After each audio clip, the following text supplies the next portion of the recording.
Is this visible? Am I audible? Yeah, chat box was okay, but unmute and start talking so that it is easy for us to interact. The main purpose is because so many questions, almost 90% of the questions has only one liner. We have options for very quick, very few questions. I want you to get into the picture to understand what was actually the question and answer accordingly. Otherwise, it will become a kind of a theory session. Okay. Yeah. Rectal carcinoma, DMMR, dostarlimab. This is the line which you people have given me. So whether they asked for dostarlimab in DMMR, the usage, or was it with or without chemo? What was the question like? Any idea? Anyone? Please yes or no. You need not type. If you know something about these topics, you just unmute and talk.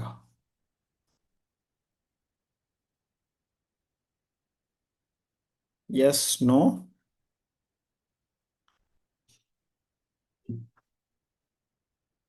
See, this is how a treatment of rectal carcinoma. So they'd ask what was the correct and incorrect point. What was the? What was the correct about usage of dostarlimab I in which understood treatment phase? something of that kind. See, Yes, sir. DMMR means deficient MMR. The other name for it is MSI high. When you do it in IHC, it is DMMR. When you do it in PCR or NGS, it is MSI high.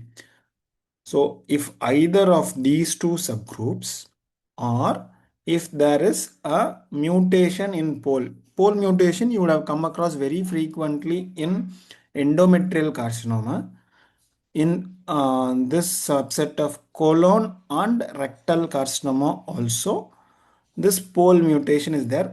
This pole mutation is to identify those patients who are PMMR who will be eligible for immunotherapy. Am I clear?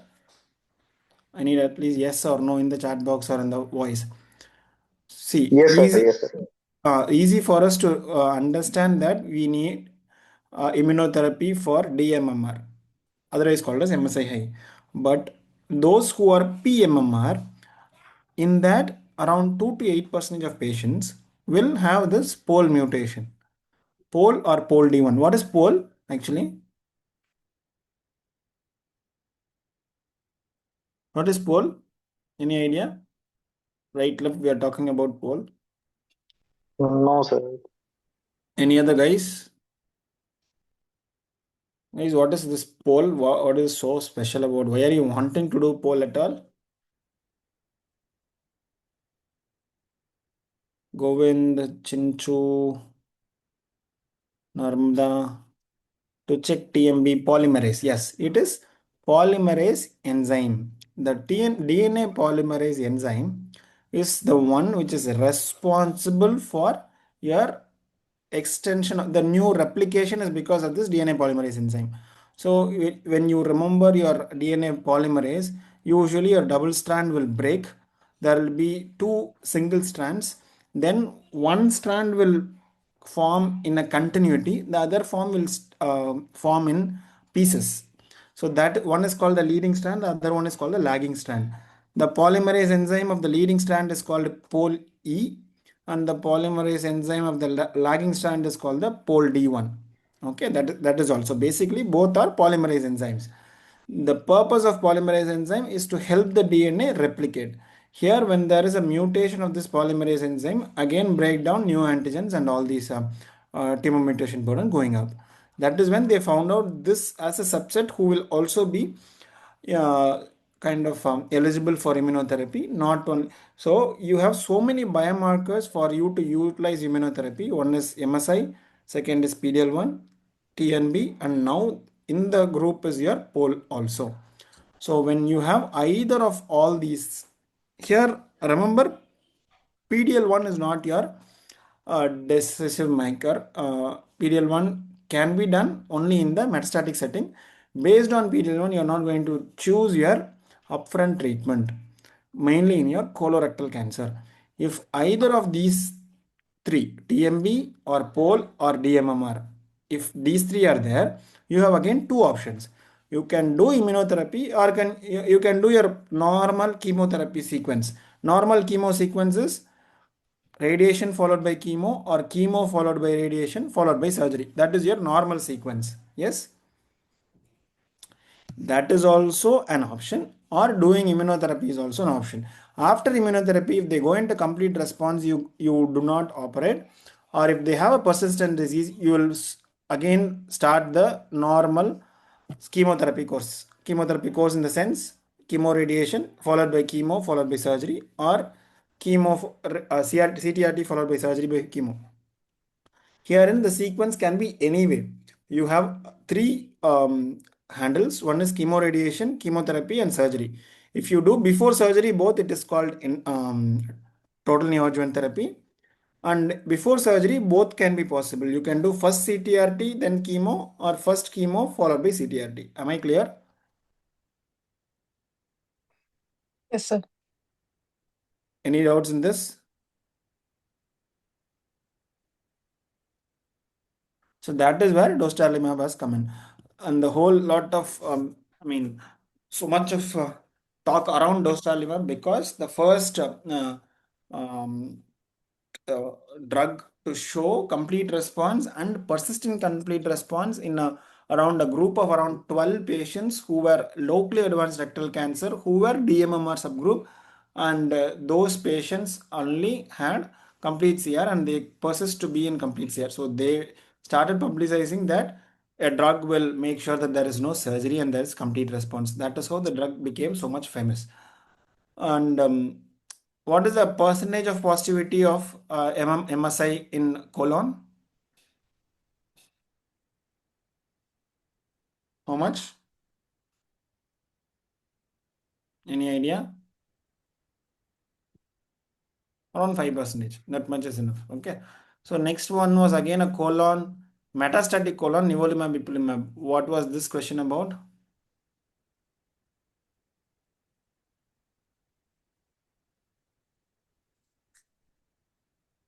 15, 5 to 10% is a rough number for you. As opposed to endometrium, wherein around 30% of metastatic will have some form of MSI high. Okay. So this, any idea of what this question was about? Metastatic carcinoma colon, DMMR, Nivo EP.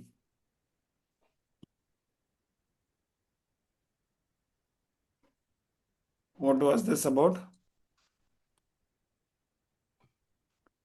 So many years, so we forgotten. Okay, understood. So less likely that we'll be able to remember questions and answers. So see here again in colon, same way MSI high, TMB or pol D1, anyone, you have option of doing this chemotherapy either in the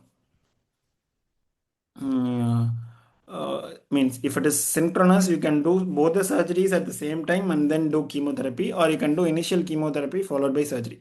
So either of these two are options when you are having this DMMR also. But when it comes to metastatic DMMR colon, you have this option of immunotherapy. And in immunotherapy, double immunotherapy has taken the chance of being more response rates as opposed to single agent immunotherapy. Clear? I think that the question would have been around response rates. Probably, if so, dual immunotherapy, yes, is working out there in that subset as well. And then metastatic melanoma, NEO-EP, that was a question. And one more question was metastatic melanoma, BRAF6 V600E mutation. What target therapy is preferred, whether it is ipilimumab or dabrafenib? In spite of it having BRAF 600 EV mutation upfront, this is how the NCCN also says. Randomized clinical trial comparing frontline systemic therapy versus immunotherapy confirmed the superiority of first line immunotherapy regardless of BRAF mutation status. So in the first line, be it BRAF mutation or BRAF wild type, be whatever it is, you're going to start with immunotherapy alone, and there is a trial for that as well. I'll get into that. See, the problem is NEET was not expected to be this way, and every other explanation what I started getting is only from NCCN. This is really very new to us as well. Even INI did not have so much of sequence-based questions or algorithm-based questions. So it is kind of too much of depth into NCCN, but whatever it is, we have done with it. So if immunotherapy is preferred in melanoma, metastatic melanoma, nivo ip versus nivo, if patient is fit, doublet immunotherapy, dual immunotherapy, that is nivolumab ipilimumab. If patient is not fit, single agent nivolumab or pembrolizumab or whatever immunotherapy you are giving. So if immunotherapy, the best is combination. If patient is having CNS disease, nivo-IP is better than nivo, better than dabrafenib trametinib. In second line, you can give BRAF inhibitors if there is a BRAF mutation. Clear? So this is again based on one sequence trial that's called DreamSec trial. Here, if you see, if you give immunotherapy first, the survival is huge, around 20% absolute benefit. So huge differences in spite of having BRAF mutation in the first line also. Okay. And now we all, this is on metastatic melanoma. In adjuvant setting also, you have options of immunotherapy. I think that is too much for us for discussion now. Just remember, even in adjuvant setting, this has come up. I don't know what this question was about. So ovarian carcinoma with peritoneal mets, peritoneal serous malignancy, treat as ovarian malignancy. Said if the woman was found to have ascites and abdominal distension, ascitic fluid tapping and laparotomy was performed.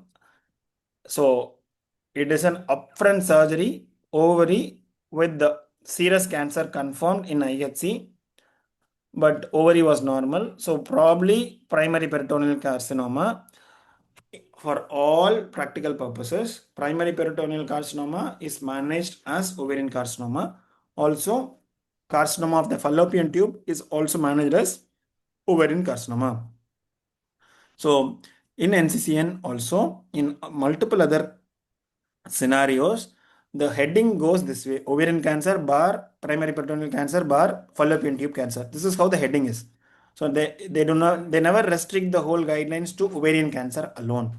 This is more so for patients with high grade serous carcinoma. So whenever they are asking such a question, they will be concentrating mainly on high grade serous carcinoma. So post ovary BRCA negative, HRD positive. So if it is HRD positive, what will be the maintenance? So this is how, what is HRD test? Basically, HRR is the deficiency, HRD is the effect of that and genomic aberrations. Okay. Fourth option was rucaparib. So when HRD positive, you have this option of doing both. What is that?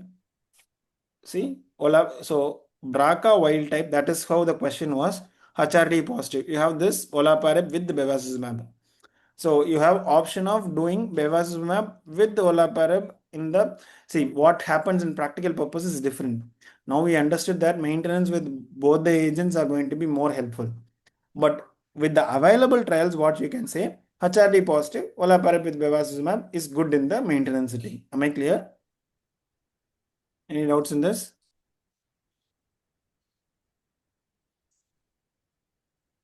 Any doubts? We'll move on. Anyone has anything to ask in this question? So across the board, all your guidelines are saying the same.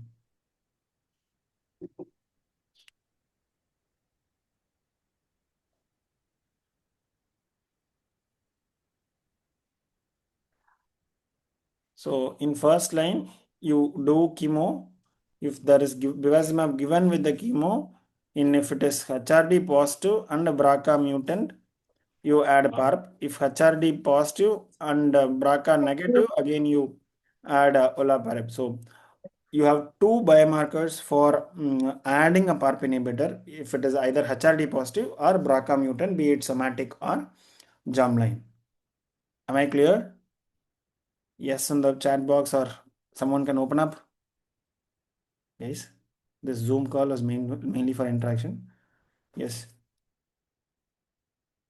So this is the current guidelines. So these are the major side effects. So if they ask most common side effect, it is again fatigue, cytopenia, and nausea, vomiting. It is not MDS or AML. Okay. In the second line or greater settings, you only have this single agents being approved, not the doublet agents. So in first remission maintenance alone, you have this option, not in the second line remission. Okay. So this one table from NCCN again gives you very clear answers on what, where, when it is supposed to be given. I think PARP inhibitor has become a very important question. So remembering the doses might also be more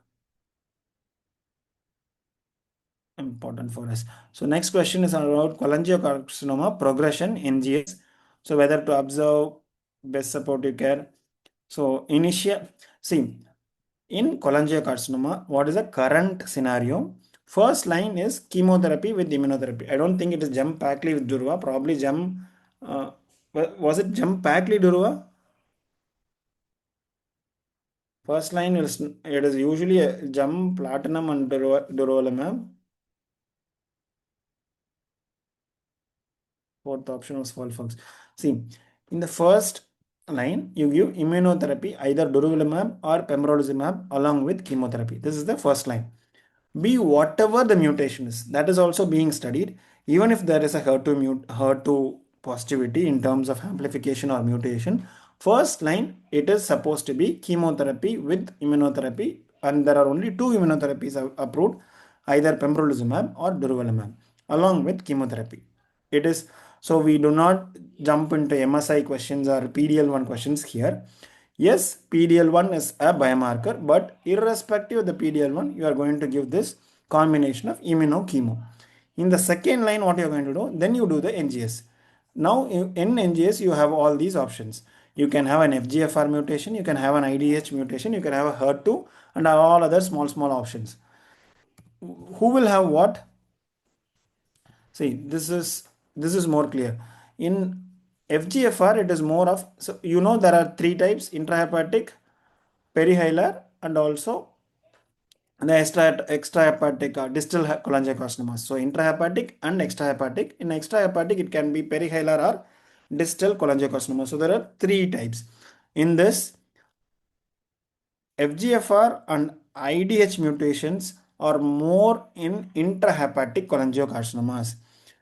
HER2 is more in your gallbladder carcinomas, very less likely in cholangiocarcinomas. So these two are straightforward takeaway messages. FGFR and IDH in intrahepatic. So remember, inside the liver, FGFR and IDH1. Outside the liver, only HER2 is going to be there. That is in the gallbladder. See, gallbladder, blue color, HER2 amplification is bigger. All others are there, but those are in smaller numbers. Inside, in the intrahepatic, this brown color, IDH mutation and FGFR mutations. Am I clear? And you are going to treat accordingly. In the second line, all these are options, but for each and every mutation, you have an option now. If it is IDH1 mutation, you have ivosidenib. If it is FGFR2 mutations, you have this all futicapatinib, pemigatinib, berdafatinib, all these. And for HER2, you have all this TDXD and so on. So it is never a single answer in the second line. So you are supposed to do an NGS for you to understand what you are supposed to give for that patient. Clear? Yes, no? Many wanted to interact, but no interaction happening. Yes, no? People alive? Guys, I'm taking forward only with the answer. Yes, no? Not in the chat box, but on unmute yourself.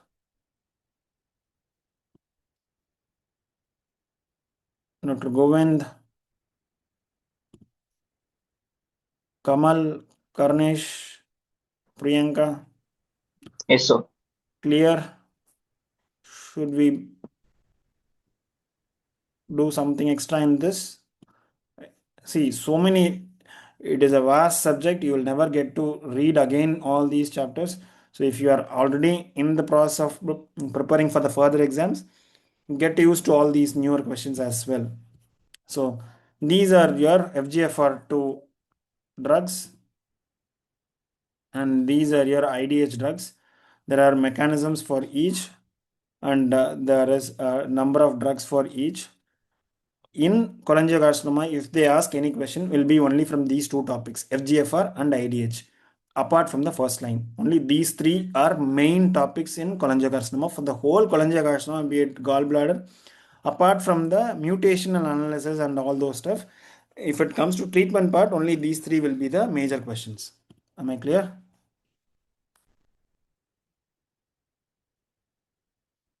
In what is this? Urothelial carcinoma, gem cis durvalumab. Is gem carbo durvalumab accepted? Yes, no?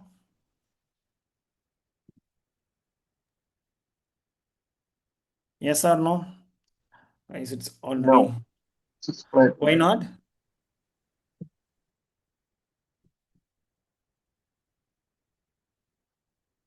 Why don't you do? Not all your patients are cisplatin eligible, but still not your.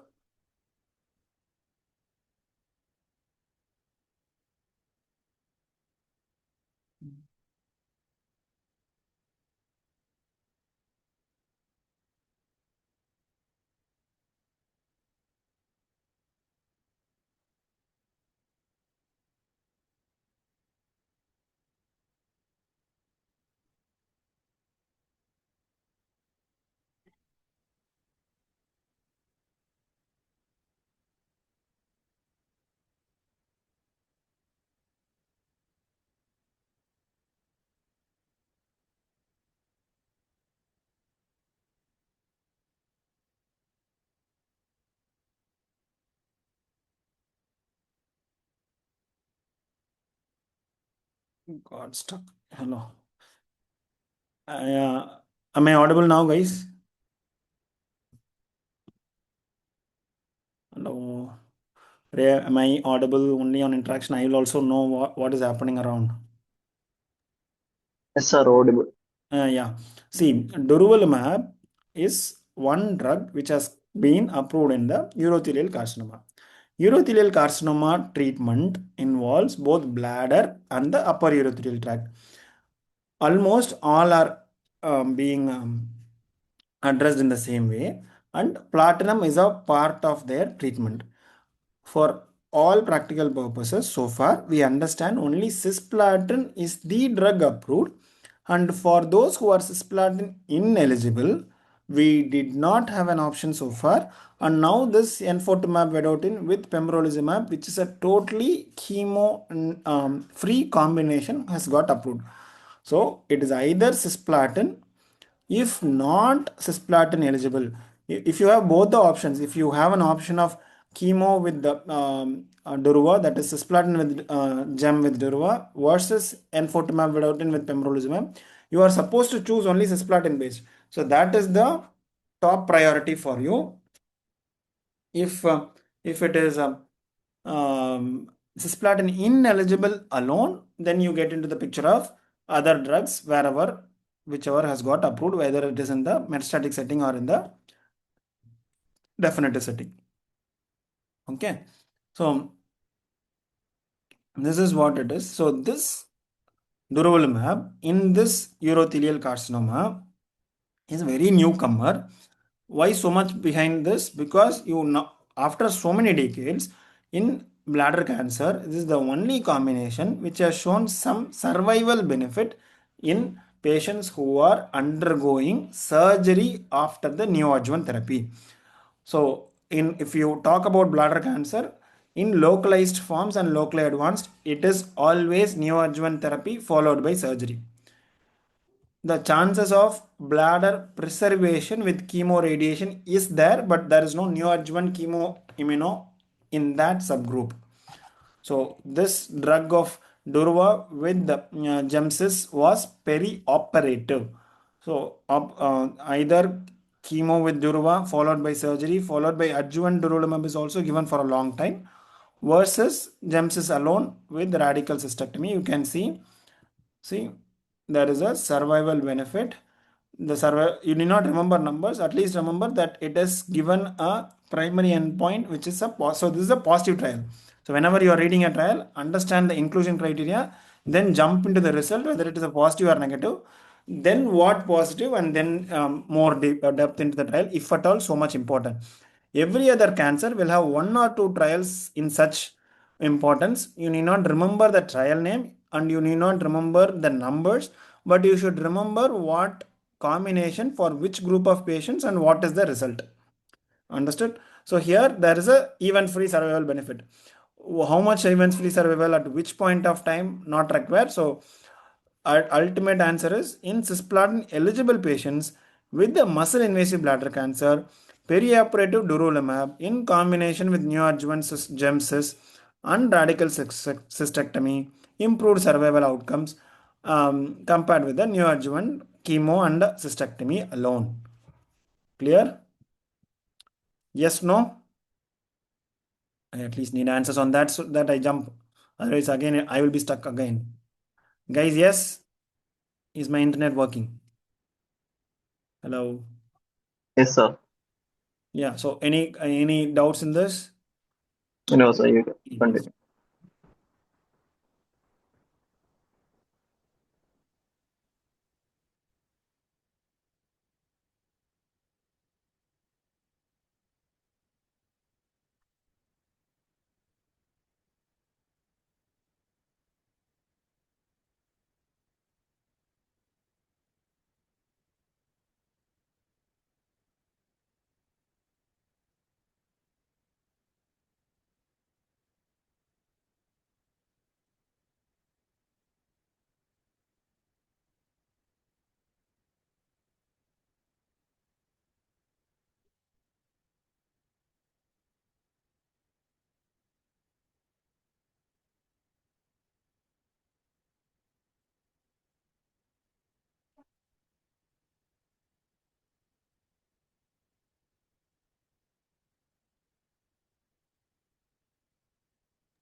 Someone has texted me. Hello, guys.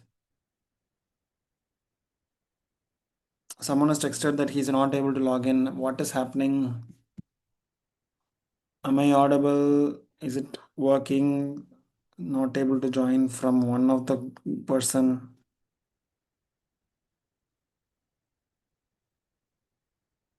There is no reply to the chat box as well.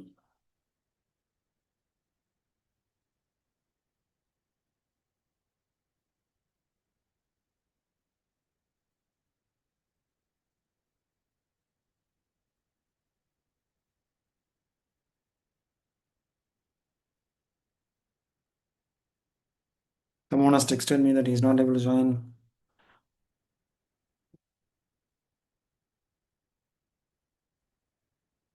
He's not joined as well.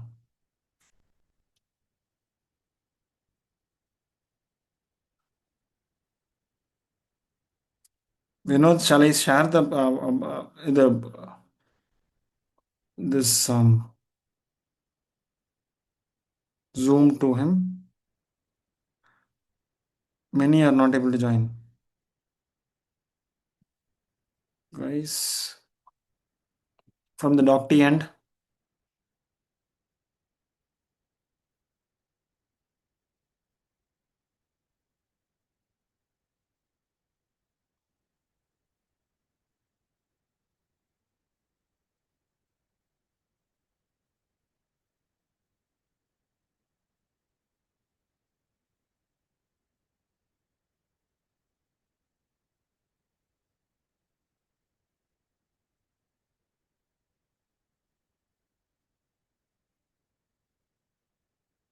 Many are not able to join.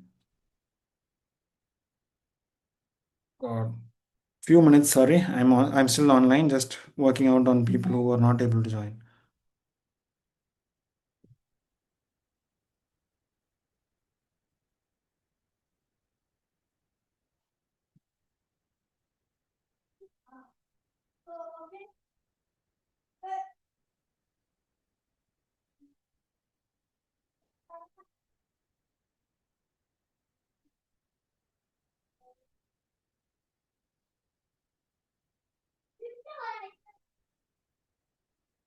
Guys who are not able to join, I'm adding the person who's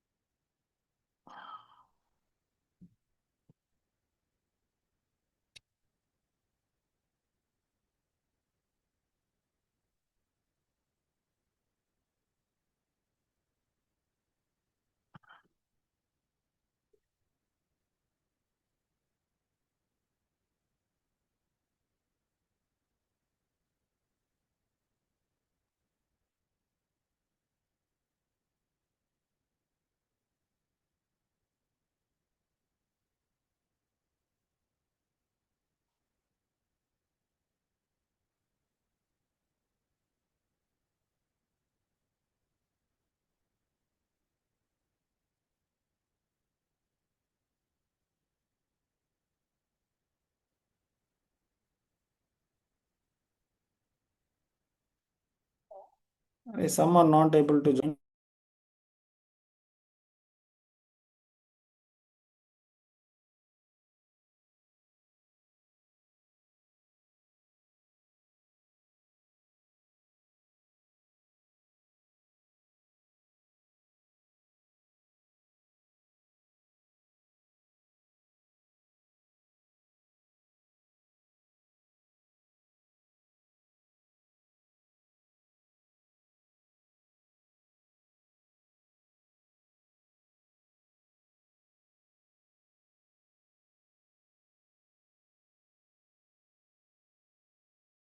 Let's go back. I think they are finding some technical difficulty for some people. They will also join us. So the prior question was, so I think cholangiocarcinoma is clear, and also this urothelial carcinomas. Cholangiocarcinoma, urothelial carcinomas are very discrete questions wherein you have very small number of options. So try and read those alone, and you will have definitive questions from those areas. And these are the newer stories which have come up in these two cancers.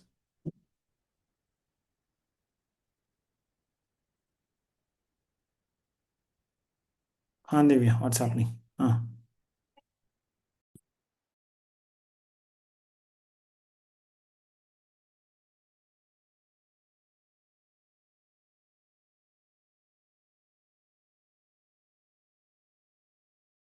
Right. So these two cancers are very important because there are newer updates in that.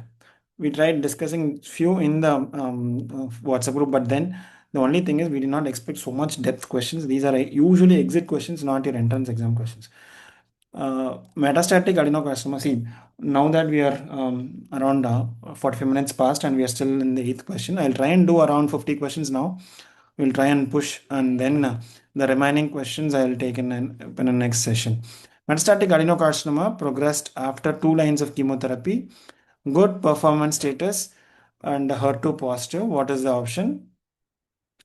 Continued trastuzumab, probably they had given first as trastuzumab, and metastatic adenocarcinoma of which organ we don't know. And TDM1 was best supportive care. If there are more details into this, we will at least understand that patients will need best supportive care or not. But with the available options, I would have fairly ruled out a best supportive care because patients are still in a good performance status.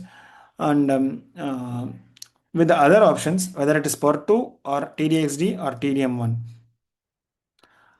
you have the current guidelines which say TDXD is approved in so many cancers, and it is not based on a particular cancer trial. So you have trials which were told here, which have told us that this drug of TDXD has been utilized in many cancers and have shown good response rates. Whether it actually converts into survival or not, we will not know because the trial is mainly to address response rates, and it is called a pan-tumor trial. Why should you know all this? I am also not clear. So with these data, we know many of the cancers wherein HER2 is amplified, you have TDXD as the current guideline for all those cancers. So any patient has a solid tumor apart from breast who has a HER2 expression by IHC 3 plus, then TDXD is the drug of choice. Am I clear? And here again, remember, in first line it is not approved most of the times. It is only in the second line. For example, in a stomach, in first line it is still trastuzumab with chemo, with or without immuno. In second line, TDXD has taken up. In NSCLC, in second line, again TDXD has taken up. So point to take home are for HER2 IHC 3 plus, it is in all solid tumors TDXD, but in the second line. Clear? So these are tumor agnostic therapies. I think I'll share you this PPT also, which means these drugs are approved based on the biomarker, not based on the cancer. So if you have a high DMMR, pembrolizumab can be used for metastatic solid tumors. Straight line. Same way, entrectinib or larotrectinib, any NTRK fusion, metastatic solid tumors. This is called tumor agnostic therapy. Clear? One such tumor agnostic, see, for DMMR, you have three tumor agnostic therapies, sorry, two, Dostarli and Pembro. For NTRK, you have three drugs. BRAF, you have a drug. For RET, you have a drug. As well as for HER2 IHC 3 plus, you have TDXD. The concept of it was for colon, okay. So the concept of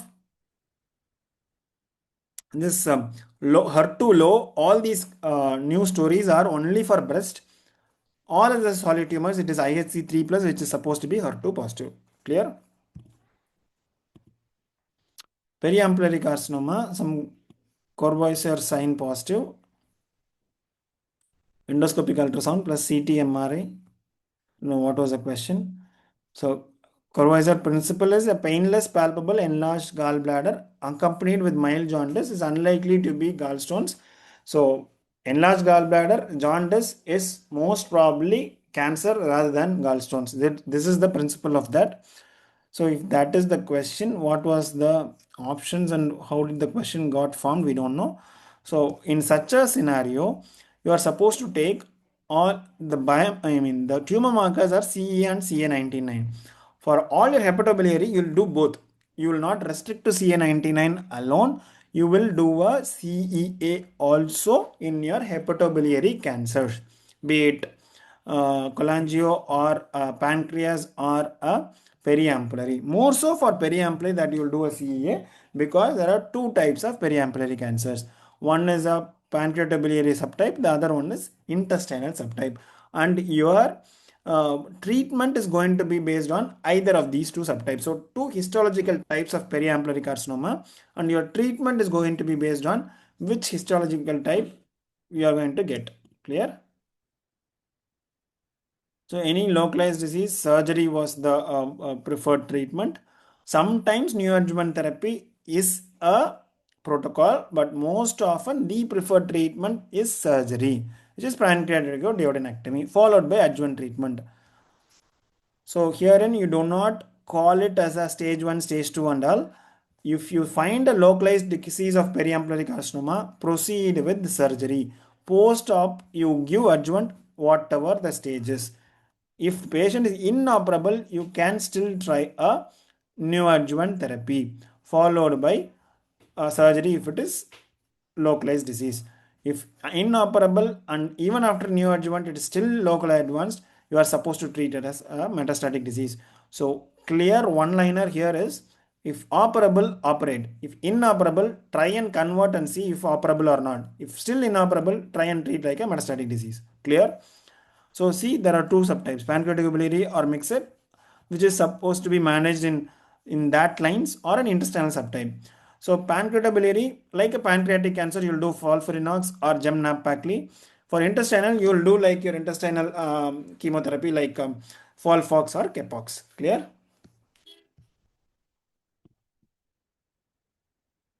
The next question is on CDH1 mutation. Person presented with diffuse gastric carcinoma. There was some associated family history positive. What is the gene associated? You obviously know it is CDH1 mutation. CDH is E-cadherin. See, few points from each of these cancers. Prophylactic total gastrectomy is recommended as a management option for asymptomatic carriers of CDH1 mutation also.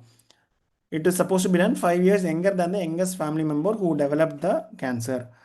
So prophylactic gastrectomy is a modality for preventing gastric cancer in this diffuse gastric cancer subtype. CDH mutation and this hereditary diffuse gastric cancer is the only cancer which will be asked from gastric carcinoma for a familial variety. And they also have lobular carcinoma risk, so they will get as usual biannual breast mammography and MRI. So alternate mammography and MRI 6 months once. Most common risk factor for squamous cell carcinoma, all except. So these are the risk factors. You remember obesity and GERD for adenocarcinoma, others for both. Okay. So if there was an answer on obesity or GERD, just like your Barrett's esophagus, that will be for only adenocarcinoma. Other all will be for your squamous cell carcinoma.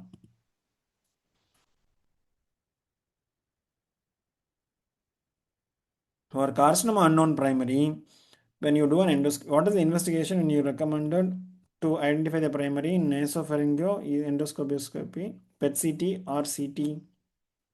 What is TAP? I don't know. So head and neck cancer, if there is an unknown primary site, it is a highly curable disease. 1 second, sorry.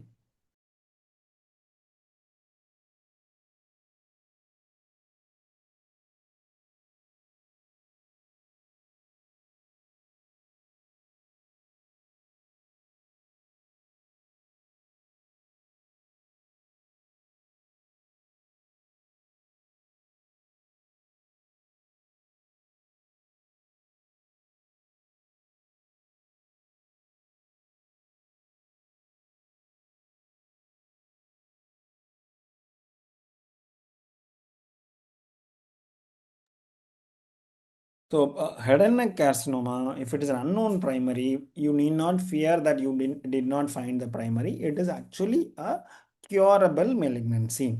FNAC is the preferred diagnostic procedure when a cervical lymph node is suspected. It is not a biopsy.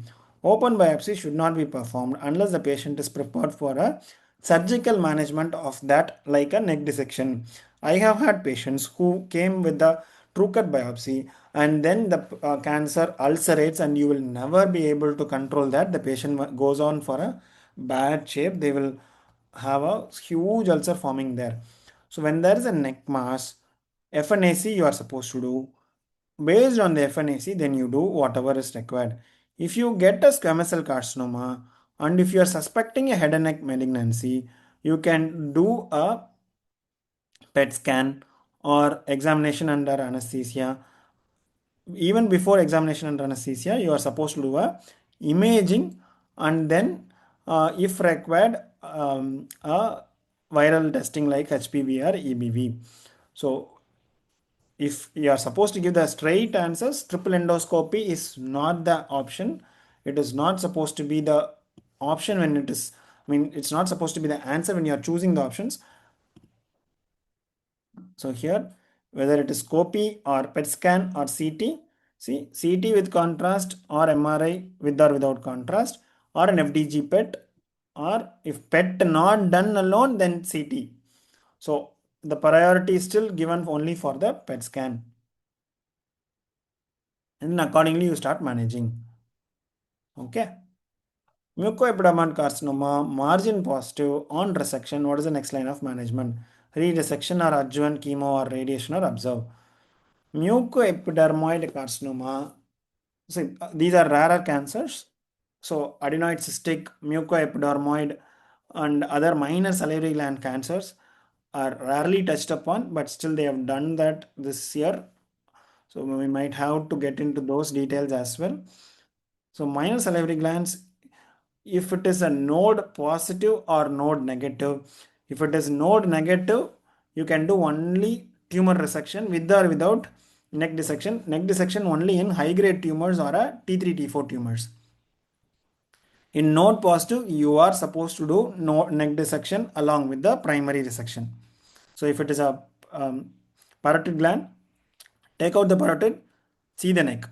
Neck is node palpable, do a neck dissection. Neck node negative, check the primary. If it is big primary or a very high grade primary, then you do a neck dissection. Why so much? Because there can be low grade tumors of the parotid and a node negative neck. You need not do a neck dissection at all. So neck dissection in a major salivary gland tumor is only based on two characteristics. If the node is positive, obviously you address the neck. If node is negative, check the characteristics of the primary, whether at all there will be a neck nodal metastasis or not. How will you know? If the patient is having a high grade or a large tumor T3 T4, then chances of occult positive neck is there. Henceforth you do for such patients alone a neck dissection. Okay. For a minor salivary gland tumor, if it is node negative, you do complete resection of the tumor. You need not worry about neck dissection at all. Only in clinically positive neck nodes, then you do a neck nodal dissection.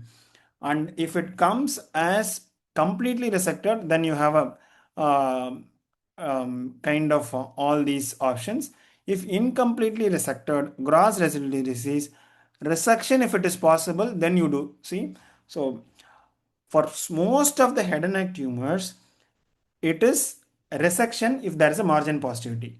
If resection is not possible, then you do radiation or chemotherapy or chemoradiation. Clear?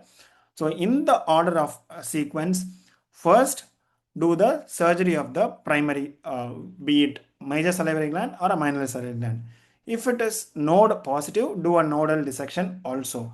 If it is node negative, go back to the primary and see whether it is a high grade or a T3 T4 tumor. In such cases, even if it is node negative, give a nodal dissection. After coming out, check for the margin status. The margin is positive, try and do a re-resection. If re-resection is not possible, or if re-resection is also giving a positivity, then you do radiation. Clear? Am I clear? Yes, no, in the chat box or someone to talk.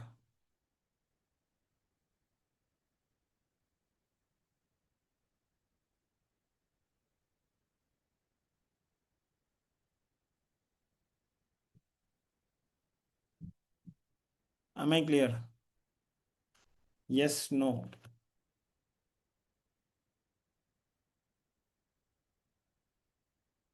Yes, yes. 2 yes. All are asleep. Oral squamous cell carcinoma, margin positive. Again, now come to your head and neck carcinomas. Head and neck carcinomas, again, see, I told you any head and neck, be it salivary gland or oral squamous cell carcinomas or whatever it is, when surgery is the option, you are not going to do surgery for a hypopharynx, right? I mean, at least not in the first line. So whenever there is a operable head and neck cancer, do operation. After surgery, you will see whether there is a margin positivity. For all margin positives, re-resection is the treatment of choice. If not possible only, you will do radiation. This NCCN was given for you to understand. Now this pembrolizumab has started coming up in the neoadjuvant setting also. Let's not go in too much deep into this. See, positive margin, re-resection if feasible, and consider RT if negative margins. Clear? So if feasible, you are supposed to do re-resection. Sorry. Oral squamous cell carcinoma, risk factor, depth of invasion, T size, histology, most associated risk factor with recurrence. Squamous cell carcinoma you have given. So histology is not whether it is well differentiated or moderately differentiated or poorly differentiated, or at T size of T3 or T4 or whatever it is, or depth of invasion. See, this is how The tumor T classification is few cancers only you are supposed to remember the staging. One is breast. The problem of breast is, I'll tell you, there was one question on that as well. But head and neck carcinoma, in and out, you are supposed to remember the staging as well. So T1, T2, T3, T4. One is based on the tumor size. Yes. Hello. Someone wants to talk.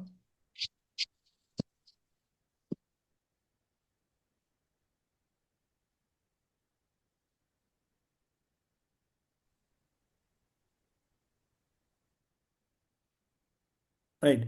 So based on the tumor size till T3 and T4 is based on the adjacent area involvement. Based on the depth of invasion also you are having this T classification. So based on size and depth of invasion, both are important. When you understand, see, if the depth of invasion is more than 5 millimeter,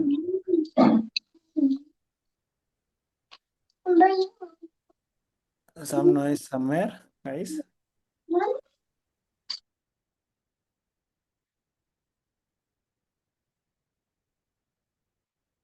So why is this among the T size? So now you know T size is important, depth of invasion is important. Yes.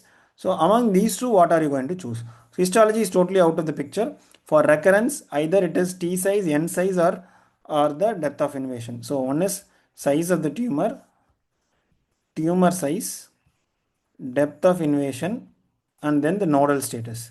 Now coming to the tumor size. Now you see T1 is less than 2 centimeter, T2 is 2 to 4 centimeter, T3 is more than 4 centimeter, T4 is more than 4 centimeter with locally advanced disease, means touching other structures. T4 is very locally advanced because it is involving some nonsense bigger areas. Now, if in this story of 2 centimeter, 4 centimeter, and so on, even if the size of the tumor is small and the depth of invasion is high, then it becomes T2. You understood? Less than 2 centimeter is supposed to be T1. But if the tumor is less than 2 centimeter, but the depth of invasion is more than 5 millimeter, it becomes T2. So the depth of invasion is putting the T staging higher in spite of the size. You understand?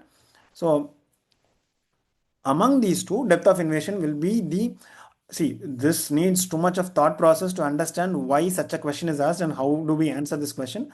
But the logic is this way: even if the size of the tumor is small, and if it is supposed, so now if I'm examining and I find some 1 centimeter tumor, and then I should call it as T1.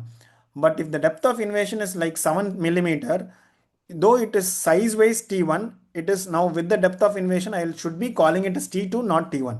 So what is more important? Depth of invasion is more important than T size alone. That is the whole fund of asking this question. Oropharyngeal cancers, HPV 16, yes, obviously it's a good prognosis. Why?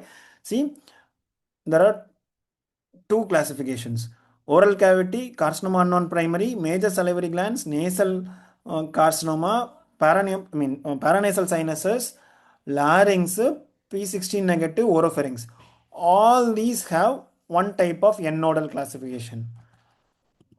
P16 positive oropharynx cancer have a different type of N nodal classification. Clear? And the staging is also different. So only head and neck cancer. So there are two head and neck cancers which will have a different N staging. One is your nasopharynx and other one is your P16 positive oropharynx.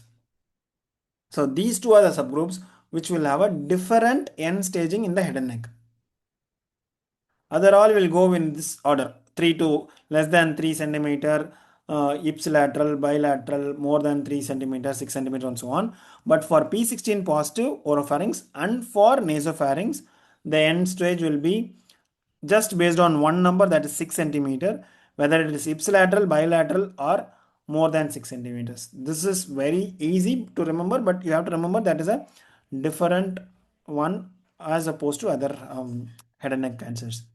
HER2 positive breast cancer, NACT, THP post NACT with above drugs, PCR was not achieved. What adjuvant management is preferred? Obviously, it is TDM1. Whether what to do, TDXD or TDM1, I'll tell you. See, for all the CT2 or node positives. So, which patients are you supposed to give a neoadjuvant?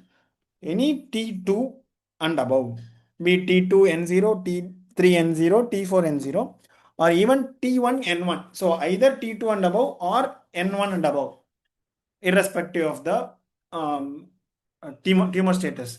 So either of these are positive, you are going to do NACT. NACT is TCHP. If they have given THP alone, don't worry. There are now thought process for those also. So whether it is a 2 chemo, 2 HER2 or 1 chemo, 2 HER2, be whatever is the neoadjuvant setting.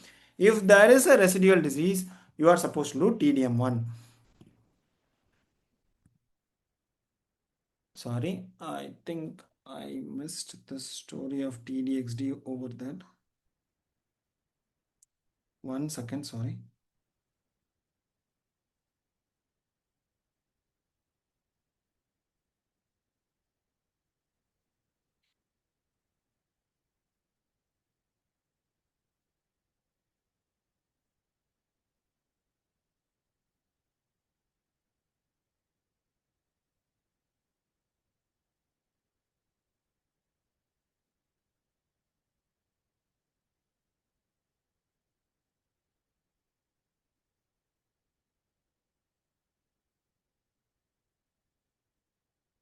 Right, I'll come to that questions shortly as well.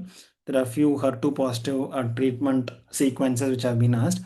See, even TDXT has got approved in this no PCR setting, but that does not change the guidelines still. There is a caveat to that as well. Let's not go into the details of that. That is too much of advances for us to understand and remember and interpret for exams. Only answer if there is no PCR, TDM1 directly. Okay. Exemestane as aromatase inhibitor. Yes, it is an aromatase inhibitor. I don't know what was the question. Destiny 3 suggests TDXT. Can you unmute and ask Deepak Negi? Deepak?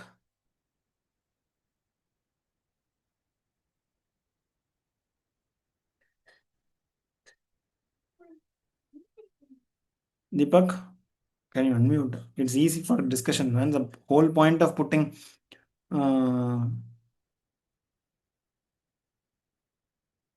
this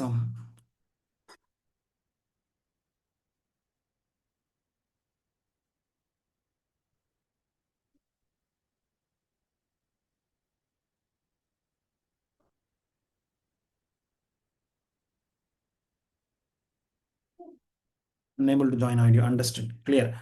So, Vinod, we are not able to unmute. 1 second. I'll try and do that for you. I have allowed you to talk. I'll start allowing others to talk as well. All are unmuted now.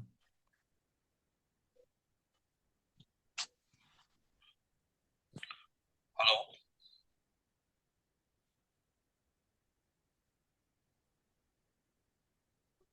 Hello. See, Destiny Breast 05 is a trial which has compared TDM1 with DDXD in this post-surgery no PCR setting. Yes, it is. It is approved. It is a positive trial, but it has not changed the guidelines. There are so many ifs and buts into that. So for now, if post-PCR, post-surgery no PCR, TDM1 is the answer. Am I clear?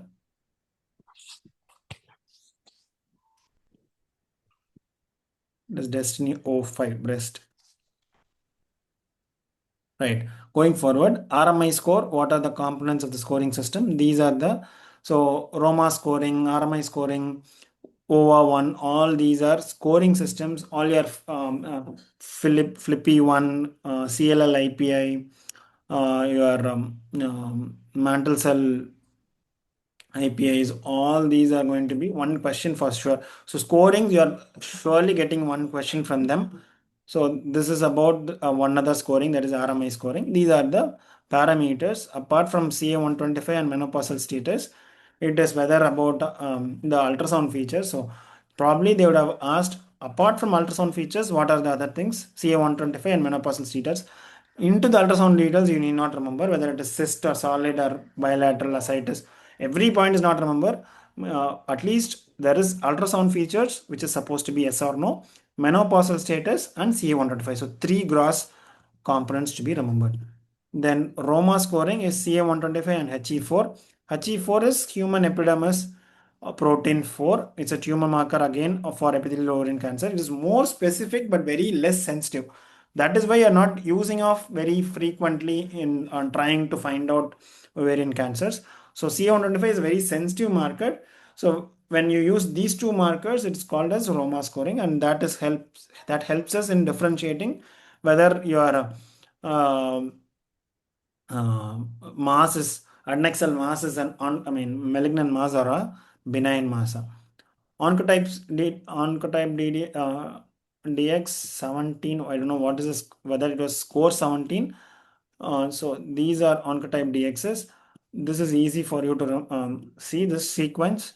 So any patient who is either node negative, I think I put up a sequence for you as well. If it is node negative, you will obviously do surgery. If it is 1 to 3 node positive, also, if you have done a surgery in terms of initial RX Ponet trial.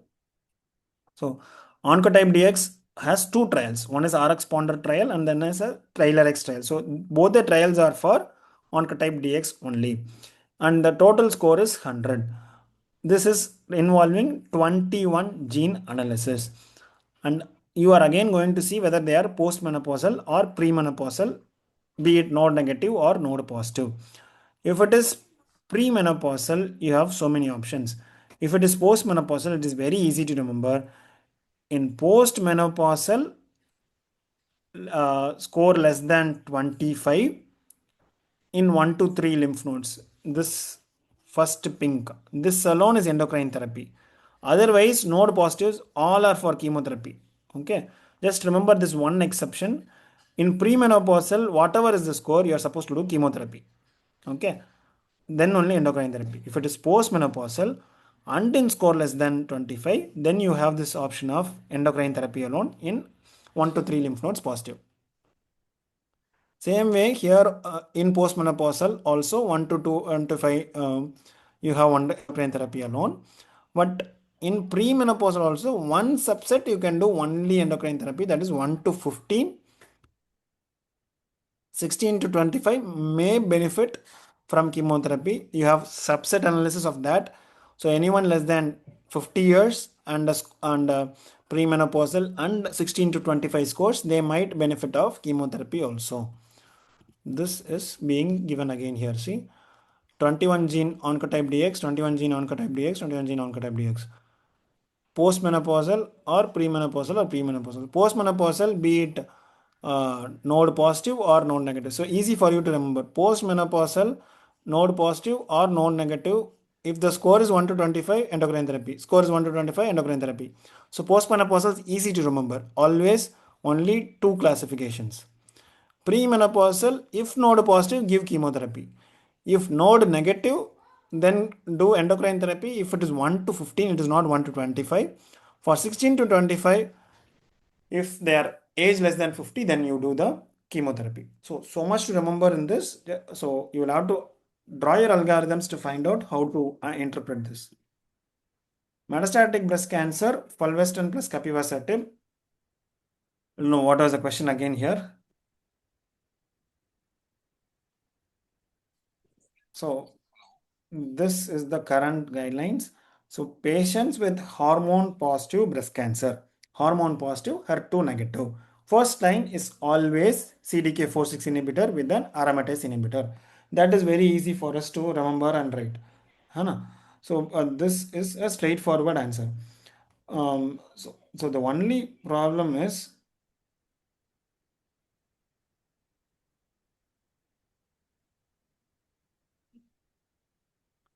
what after that? After that, you have so many options. You have options of See, ESR1 mutation, you have one option. BRCA2, BRCA1 or BRCA2 mutation, you have an option. PIK3 mutation, you have an option. Other PIK3, P10, AKT alterations, you have an option. So many options you have in the post CDK4/6 inhibitor setting. So that is a problem. So it is not one drug there. You have almost many drugs there. One such is here fulvestrant plus capivasertib. So if the question was PIK3 or P10 or AKT, capivasertib plus fulvestrant. See, capivasertib is an AKT inhibitor. Doesn't mean you do only for AKT. Even for PIK3 mutation, you can do capivasertib plus endocrine therapy. So in metastatic hormone positive HER2 negative breast cancer, after first line, the first line being CDK4/6 inhibitor with endocrine therapy. In the second line, there is no one drug which is approved. Every time you are supposed to do a NGS like other cancers, check what is the mutation and treat according to the mutation. Every other mutation has one of the drugs approved. If none of these are there, if no mutations are there, check for your HER2 status. If HER2 low or HER2 1 plus or HER2 2 plus fish negative, then you can do TDXD also. If even that is not there, then you do chemo. Clear? Again, if none of these are there, in the second, third lines, you still have option of everolimus plus endocrine therapy. So you start thinking about chemotherapy in a pure hormone positive setting only in the later lines. Okay. Little tough to remember these graphs. I don't want you to go into the details of the graph. First line, remember this.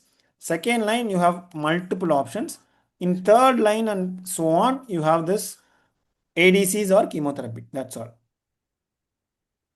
So HER2 positive metastatic breast cancer post trastuzumab TDM1. I don't know what was the question. Brain mets tucatinib based regimen. HER2 and hormone positive patient is diagnosed new onset brain mets asymptomatic currently controlled extracranial disease. What management is preferred? You have to add tucatinib. That is all. Any brain met patient, remember tucatinib is the treatment of choice. TDXD is also the treatment of choice. So if TDXD is given, you choose TDXD. If tucatinib is given, take tucatinib. Clear? NSCLC, brain mets, osimertinib. Which anti-EGFR agent is preferred? See, osimertinib is the third generation and ability to cross intact blood-brain barrier is significant. Second generation minimal, first generation very minimal.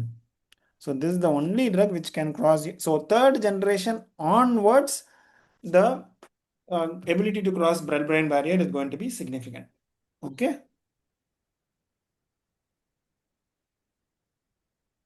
Multiple neurofibromas. What is associated? NF1. What is the associated disease?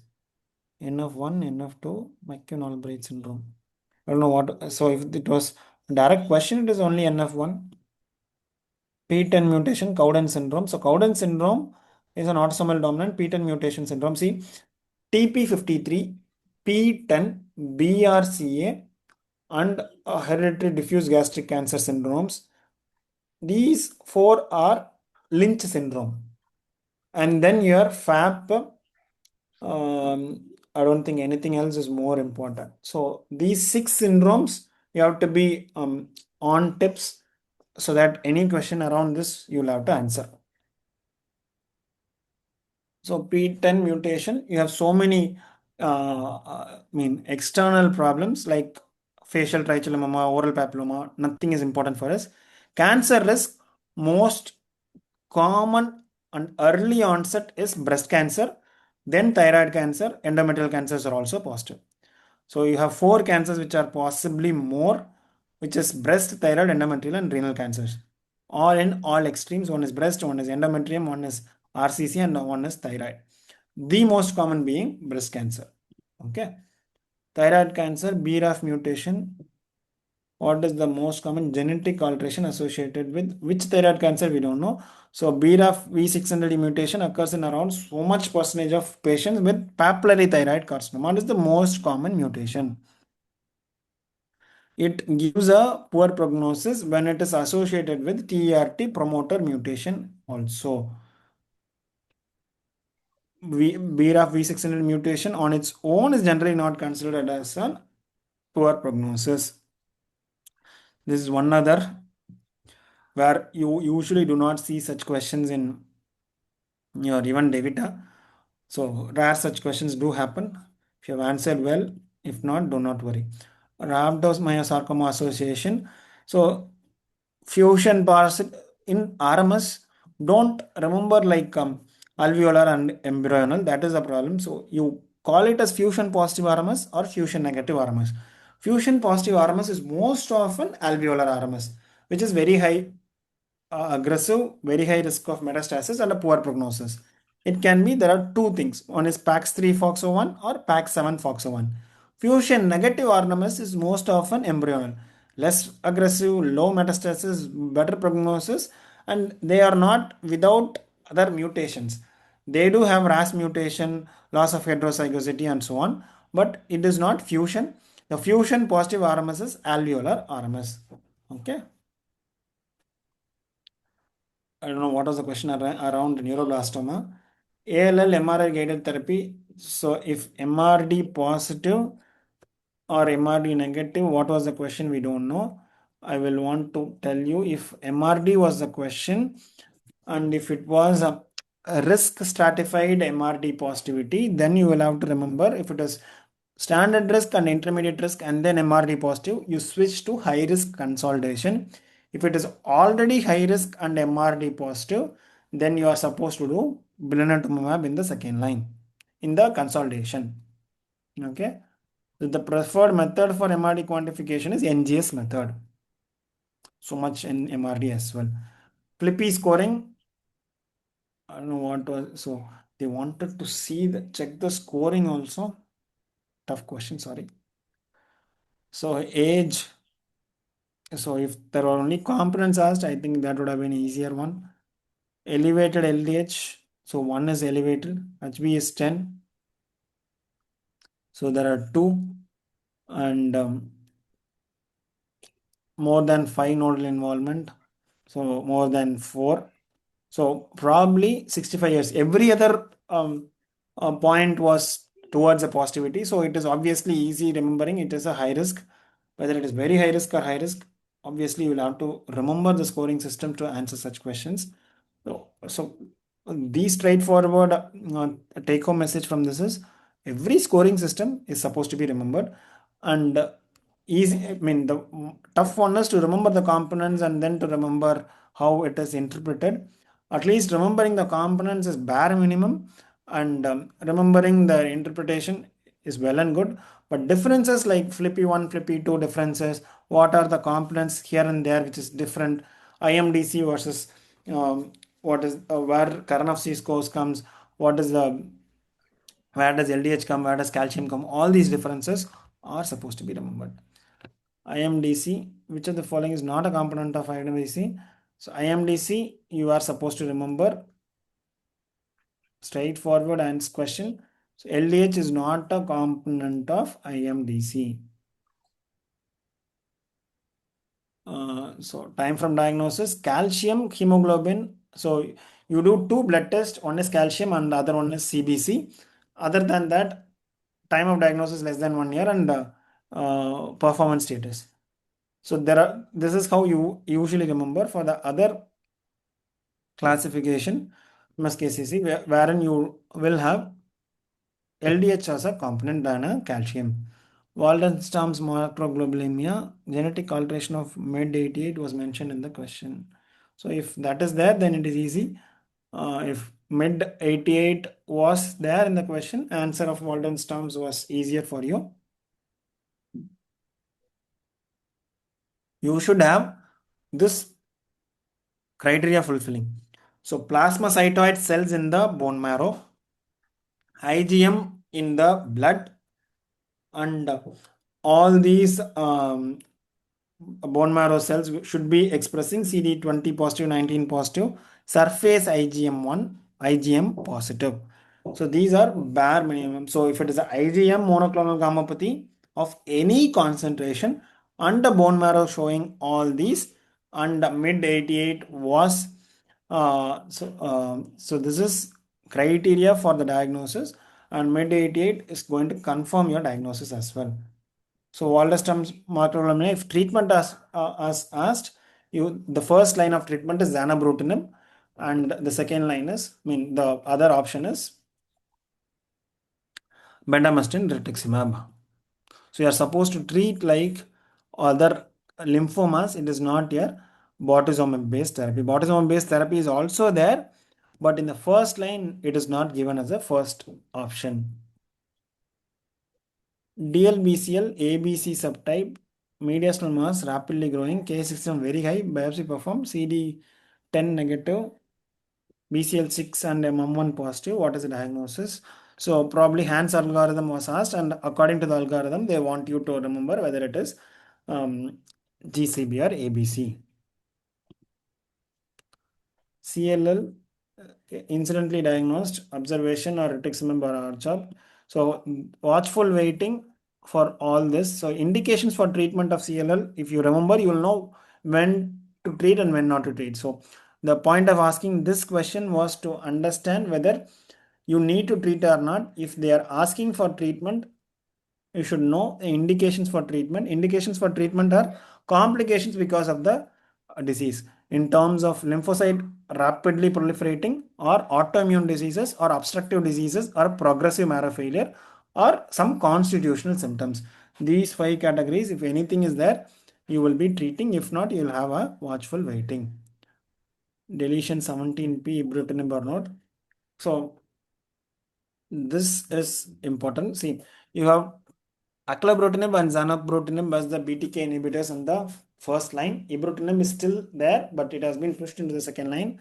In deletion 17p positive, you still have venetoclax obinutuzumab or venetoclax acalabrutinib obinutuzumab triplet therapy, which is again MRD guided, or venetoclax zanubrutinib. I don't think ibrutinib was the option. If all drugs of these classes are given, ibrutinib is now out. Only zanubrutinib or venetoclax obinutuzumab or acalabrutinib with the ven obini, all these are options. Okay, so to remember easily, remember when ibrutinib is out of the story now. So the BTK inhibitors to remember are 2, acalabrutinib and zanubrutinib. If not for that, BCL2 inhibitor is venetoclax. Obinutuzumab is in combination with acala or venetoclax, or with acala with venetoclax. Okay.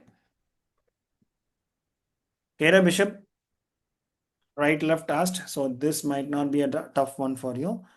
Hypercalcemia of malignancy, hydration, NSCLC having symptoms of hypercalcemia, dose of zoledronic acid was given, calcium levels are lowering and symptoms are improving. What should be the further intervention? Maintain adequate hydration. You need not repeat the dose or give denosumab. So generally, all should receive hydration and bisphosphonates. Other measures like calcitonin and dialysis only for those who have a renal insufficiency or a mental status changes. Everyone should receive 2 things: hydration and bisphosphonates. Bisphosphonates will have an onset of action of approximately 48 hours, and you are expecting an natrium calcium in 5 to 7 days. And among the bisphosphonates, zoledronic acid is the preferred option. If you give zoledronic acid, you can expect fever, pain, and also nephrotoxicity sometimes. But calcitonin has the advantage of very rapid onset of action. Only problem of calcitonin is very rapid tachyphylaxis. Only 2 doses can be given. Gastric malt lymphoma. See, H. pylori positive, accepted therapy for H. pylori. H. pylori positive, again, you treat the H. pylori, give rituximab or give radiation. Obviously, surgery is not the answer. So surgery is not supposed to be done in a lymphoma. Here, even if it is lymphoma, you still have the option of doing H. pylori therapy alone in some patients who are H. pylori positive and mutation negative. Only patients who will require only H. pylori treatment is mutation negative, H. pylori positive lymphoma of the stage 1 or stage 2. Retinoblastoma, I don't know where they asked and how they asked. Intraocular and extraocular are the 2 major subtypes. both the subtypes will require chemotherapy at some point somewhere.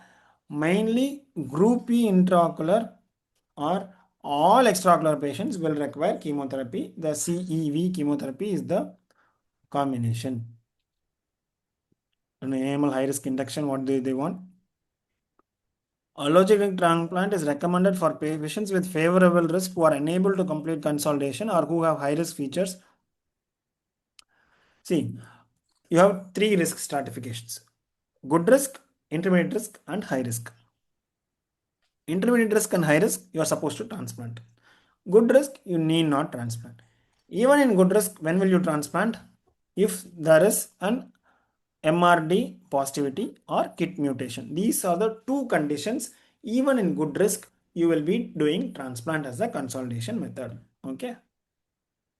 CML, BCR, ABL, I don't know what the question was. So if the BCR, ABL transcript was asked, E13A2 and E14A2 are 210. E1A2 is for 190. E19A2 is for 230. So straightforward question, straightforward answers. Papillary RCC, MET mutation. So in RCC, if they are going to ask some hereditary question, it will be from the papillary renal cell carcinoma only, because that is very common and easy question. All other questions are usually not asked, and the mutation in papillary is MET, and the drug for this is usually cabozantinib. Biretz 2 is benign, it's easy question for us. Atra dose in APL, there are so many doses. At least remember 45 mg per meter square is the drug dosage. Such common drug dosages will be asked. One such as, and APML in and out will be asked at any question. And if you are in an INI and you are selecting for INI, if you are going into interview, APML is a very favorite question for most of the examiners. So therein there are only two drugs. So obviously you will have to remember the drug mechanism, dosage, and the complications.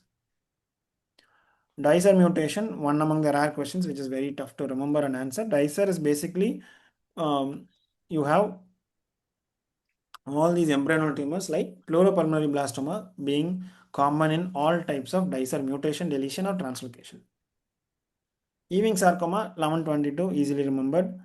IGF2 mediated hypoglycemia and low insulin is IGF2 mediated hypoglycemia. Non-insulin dependent insulin mediated hypoglycemia. It's basically a paraneoplastic syndrome wherein there is excess IGF2, because IGF2 will act like insulin and decrease the glucose, but the insulin levels are not already low. Insulin is not high. So low insulin hypoglycemia means you are supposed to check for the IGF2. Most of the time it is for non-islet cell tumors, which are large non-islet cell tumors. So low insulin, low C-peptide, low IGF-1, IGF-2 to IGF-1 ratio is more than 10. If you find the tumor, locate the tumor and operate. That is the mainstay. Till then you can give steroids and hormones, growth hormones. What are the tumors? Solitary fibrous tumor. So there is an n number of tumors. So it is usually a paraneoplastic tumor syndrome. Remember, solitary fibrous tumor, if at all question asked of this kind, it is usually a solitary fibrous tumor. And 50th question for today, I'll just close off here. I'll do the rest shortly in the next session. Central line vesicant, epirubicin, doxorubicin cardiotoxicity, dexrazoxone. So dexrazoxane for anthracycline extra vesicants. Start as soon as possible and give within 6 hours.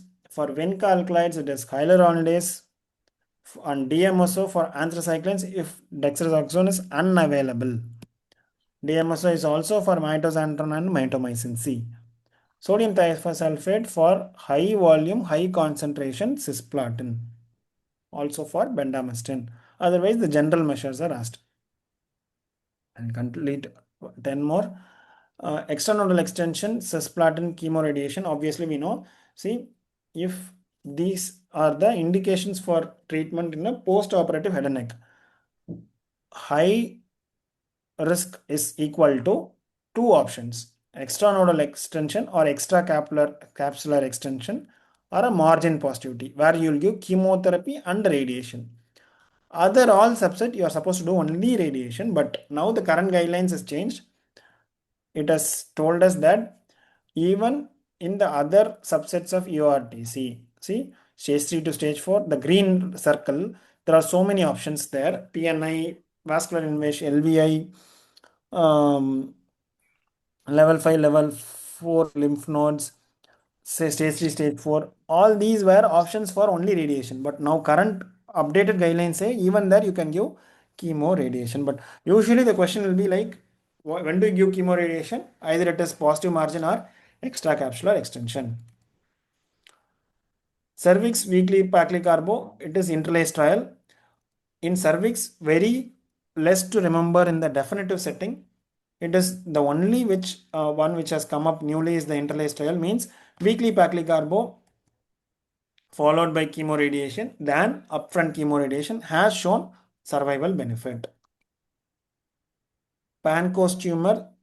See, pancreas tumor with C8T1 involvement is more specific because it's an exception there. Usual stage 3, stage 4 managements of, stage 3 managements of NSCLC are different. When it comes to superior sulcus tumors like your pancreas tumors, you can still do preoperative chemoradiation, concurrent chemoradiation followed by surgery. And superior sulcus tumors of T4 invasion, if resectable, again you can do chemoradiation followed by surgery. All other stage 3 tumors, you'll be doing chemoradiation only as the treatment. But superior sulcus tumors alone, if after chemoradiation there is an option of surgery, if the patient becomes operable, then you do surgery. That is an option there. If not, you are going to do just like other stage 3s, direct chemoradiation only. Growing teratoma syndrome after treatment of NSGCT. Any growing teratoma syndrome, surgery is the treatment of size. So second look surgery for all growing teratoma syndrome. Teratoma is not going to respond to any of your chemotherapies. So it is supposed to be surgery only. Carcinoma prostate with bone pain started on leuprolide. In first week, there was an increase in pain. Obviously, this is because of disease flare. So any patient whom you are giving who has a bone pain, or if you have a patient who has an obstructive uropathy, or a patient with a spinal cord compression, or a patient with the brain metastasis, you are supposed to do antagonist like dijarelix, not agonist. So all other agonist, not, I mean, if not in these settings also, if you're going to give an agonist, initially combine with an AR blocker like bicalutamide for at least a week or two, so that you do away with the disease flare symptoms. Seminoma with N2 status post-surgery management asked. After surgery of the lymph nodes of the seminoma, you are supposed to do chemotherapy. So stage 2, stage 3, good risk. After treatment of N2 disease, you are supposed to do, I think this is not the flow chart. So any abdomen, so tough to remember stage wise management of your germ cell tumors. Just remember one straight answer. If it is stage 1, you have 3 options. That is active surveillance, chemotherapy, or surgery versus radiation for the RPLND nodes. If not stage 1, you are obviously going to see the risk stratification. Risk stratified treatment is always going to be chemotherapy based. Based on the risk, whether it is good or intermediate or poor, the number of cycles and the number of agents might change, but always chemotherapy is must. After that, you are going to check for the residual disease. And if you are checking for a residual disease, and if there is a residual disease even after chemotherapy, then you are going to do either PET-CT in seminoma or a CT in NSGCT. And for the residual disease, you are going to operate. And when you are operating and finding a residual disease in the operation, you are going to give extra chemotherapies. Clear? So the straight liner is stage 1 means you have removed the testis, then you are checking whether you are supposed to treat the patient or not. There is no other sites of disease. Then you have 3 options: active surveillance, chemotherapy and surgery or radiation to the retroperitoneal nodes. If not for stage 1, or for all other germ cell tumors, you are having risk stratification. Risk stratification is for us to understand what regimen, how many cycles. For remember, very basically, you are supposed to do 4 cycles of BEP. That is easy to remember. You will do either 3 cycles of BEP or 4 cycles of EP in only good risk seminoma. So that is the only exception wherein you will decide on the number of therapies versus the number of agents. All other, or even there, you can just do 4 cycles of BEP. Just remember that way. After doing the chemo, you will check for the residue. How do you check for the residue? You do a PET scan in seminoma, and you don't do a PET scan but a CT scan in non-seminoma. And if there is a residue, if there is no residue, you are just going to leave there. If there is a residue, you will go and operate. And in operation, you are going to see whether there is a residue or not. If there is a residue, it means even in spite of 4 cycles of BEP, still there is a residue. Then you will consolidate with 2 more cycles or 3 more cycles of EP. That's it. Thank you. So after surgery and chemotherapy, if there is a residual disease, I think I have told you what to do. Right? So the risk of progression was asked. So see, stage 1, these 3 options are there. The risk of progression is around 30 to 35% when both the risk factors are present. There are 2 risk factors, reti testis and tumor more than 4 centimeter. In testicular tumors, you don't have any trials to remember. In stage 1, I told you 3 options. Among the 3 options, when you are very much destined to do chemotherapy, when do you do? When there are high risk factors. What are the high risk factors? In seminoma, you have 2 high risk factors. In non-seminoma, you have 2 high risk factors. In seminoma, reticular invasion and tumor size. In non-seminoma, it is embryonal carcinoma. What is the other one? I'm not getting all of a sudden. So there are 2 for each, and based on the high risk, you will not do active surveillance in such patients who are having stage 1 disease. And why so? Because irrespective of all this trials, you found out that if both the factors are present, around 30% of patients will have a relapse. Hashimoto thyroiditis, rapidly enlarging painful mass. Hashimoto means there is almost lymphocytes inside, so obviously it is lymphoma. Okay. AML M7 in Down syndrome. I don't know what was the question. AML M7 is basically AML M7 is basically Hello. it's megaloblastic.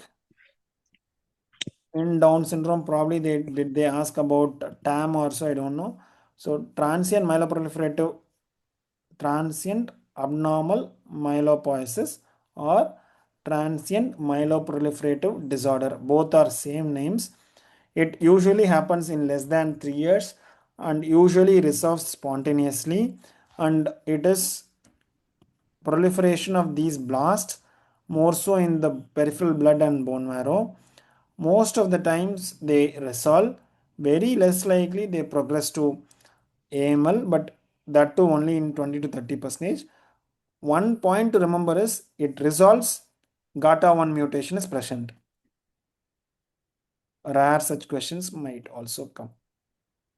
To me, it was actually a very difficult paper. INI was far better.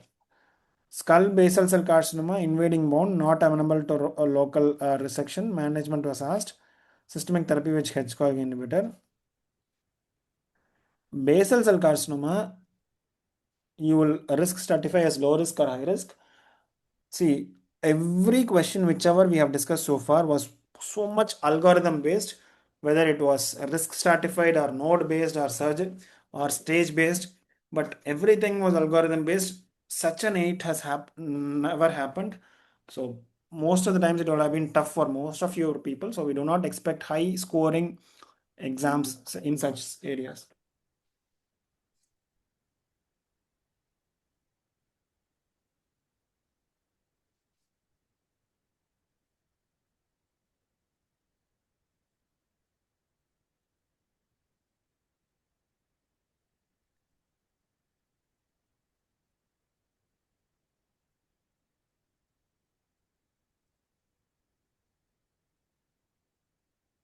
Okay. So in when you know this is something like invading bone, not amenable to local resection, means itself is a high risk, obviously, and advanced. So you know it is advanced. So because it is not resectable. In such cases, systemic therapy or radiation or palliation. So obviously you have an option of systemic therapy. Surgery is not feasible. Radiation or systemic therapy, both are possible.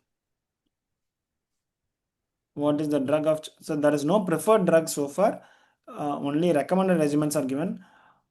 Doesn't matter for you. You have a HVAG inhibitor, vismodegib or sonidegib, approved in such very bad diseases of basal cell carcinoma. Adjuvant esophagus nivolumab, if there is no PCR, yes. So nivolumab, if you have someone who underwent chemoradiation, then surgery, then no PCR, then you give nivolumab.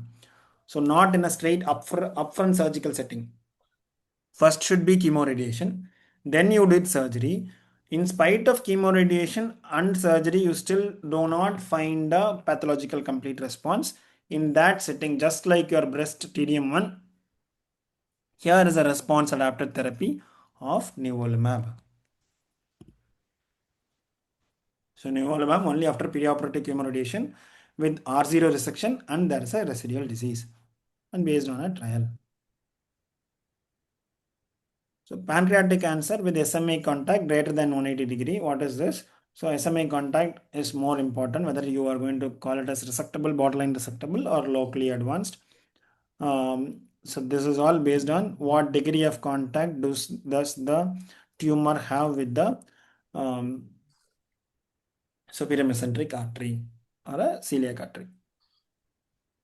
So standard risk multiple myeloma, triploidy or deletion 13 or T414, triploidy was present, not hyperploidy. So here I'll tell you nothing much to remember here. So all these standard risk means you remember that all which has a higher number of chromosomes like trisomy, triploidy, all are uh, standard risk ones because they respond well. All deletion 13 is still not classified as intermediate risk or high risk, but still it is not standard risk, obviously. So 414, all these are high risk translocations. Okay. So the frequency is given here. These tables do not give you whether it is standard risk or high risk. Easy remembering is all trisomies and all your hyperdiploides or triploides, all these are standard risk, not your translocations. There are few translocations which are standard risk as well. Go back and read. There are two translocations which are standard risk. High risk just post surgery, imatinib for how many years? It is see, for gastric gist versus non-gastric gist, you have two types of risk stratification. You need not remember into the details. I'll just tell you. So gastric gist is better. See, gastric gist, you have 0% metastasis rate at some point. Here it is very small. If the size is small and mitosis is high and non-gastric, so much metastatic possibility. So gastric is good. Second is mitotic rate, and then the tumor sites. So site, size, and mitosis, three characteristics to differentiate whether it is low risk or high risk. In high risk, obviously you are going to have imatinib for 3 years. Okay.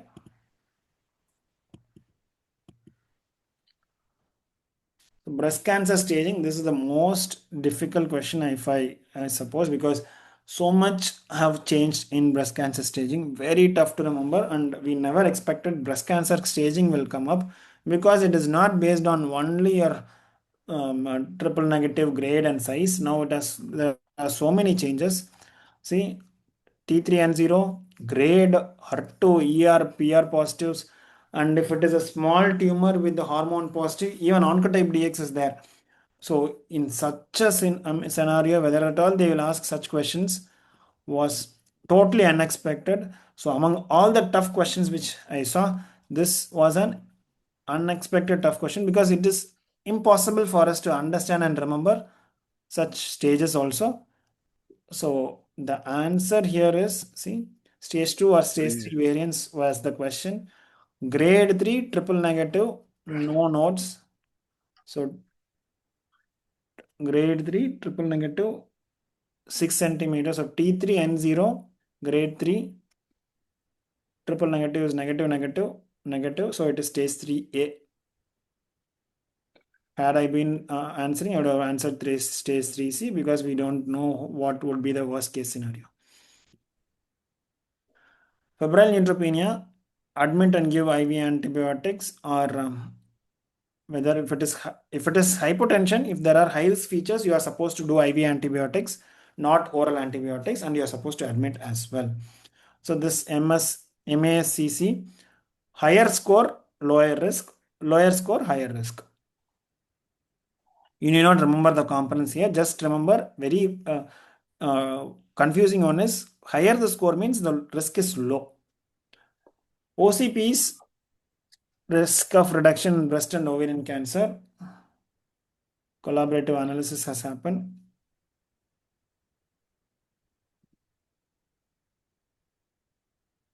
So rough numbers are here. I don't know what was the exact question. 10% or 50%. Around 15% was the if risk reduction per 5-year use is given. So these are actually AI based derivations of answers. I don't know how much we can depend on this. We have to get a proper question and the reference for that. HER2 positive, hormone positive breast cancer treated with TCHP, residual disease. Again, if it is triple positive or only TCH positive, I mean only HER2 positive. If there is a residue, it is TDM1. Why not TDXT? I'll come now. See, this is Catherine, which showed a TDM1 having a better IDFS and a better OS also now in the current update. Okay. So OS benefit, TDM1 led to an absolute OS benefit of 4.7% at 7 years. So overall survival benefit has come out. This is the destiny which you are talking. It's not breast 04 or 3, it is breast 05. Now they compare TDM1 with TDXT. You have to see the inclusion criteria. See, high risk defined as presentation prior to NACT with there, Catherine. See, that trial T1 to T4, N0 to N3, M0 at presentation. Any nonsense was included. Only T1A, T1B, N0 was excluded. Earliest of earliest was excluded. All other were included. Here, high risk people, T4 or if it is T1, you should have N2, N3. If it is N0, it should have T4. Or if it is operable, T1 to T3, N0 with the axial node positivity of YPN1 to N3. So such high risk people alone taken and then they showed a DFS benefit.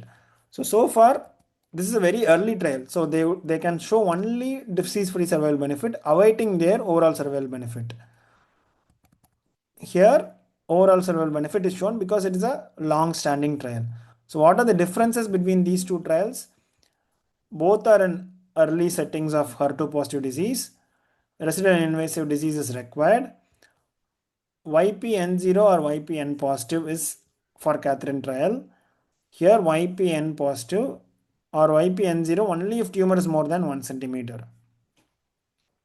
So this trial had so much of specifications to choose a patient.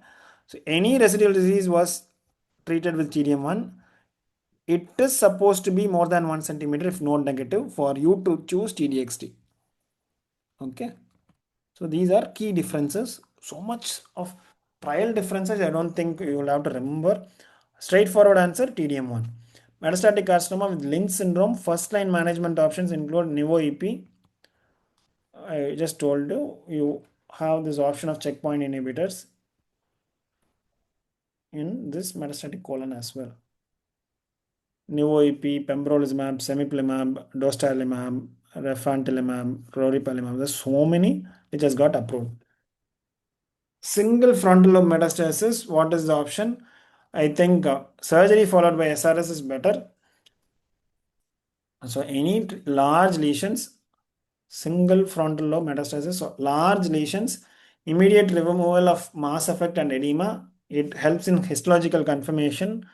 You can remove the cancer, and surgery is helpful in so many ways.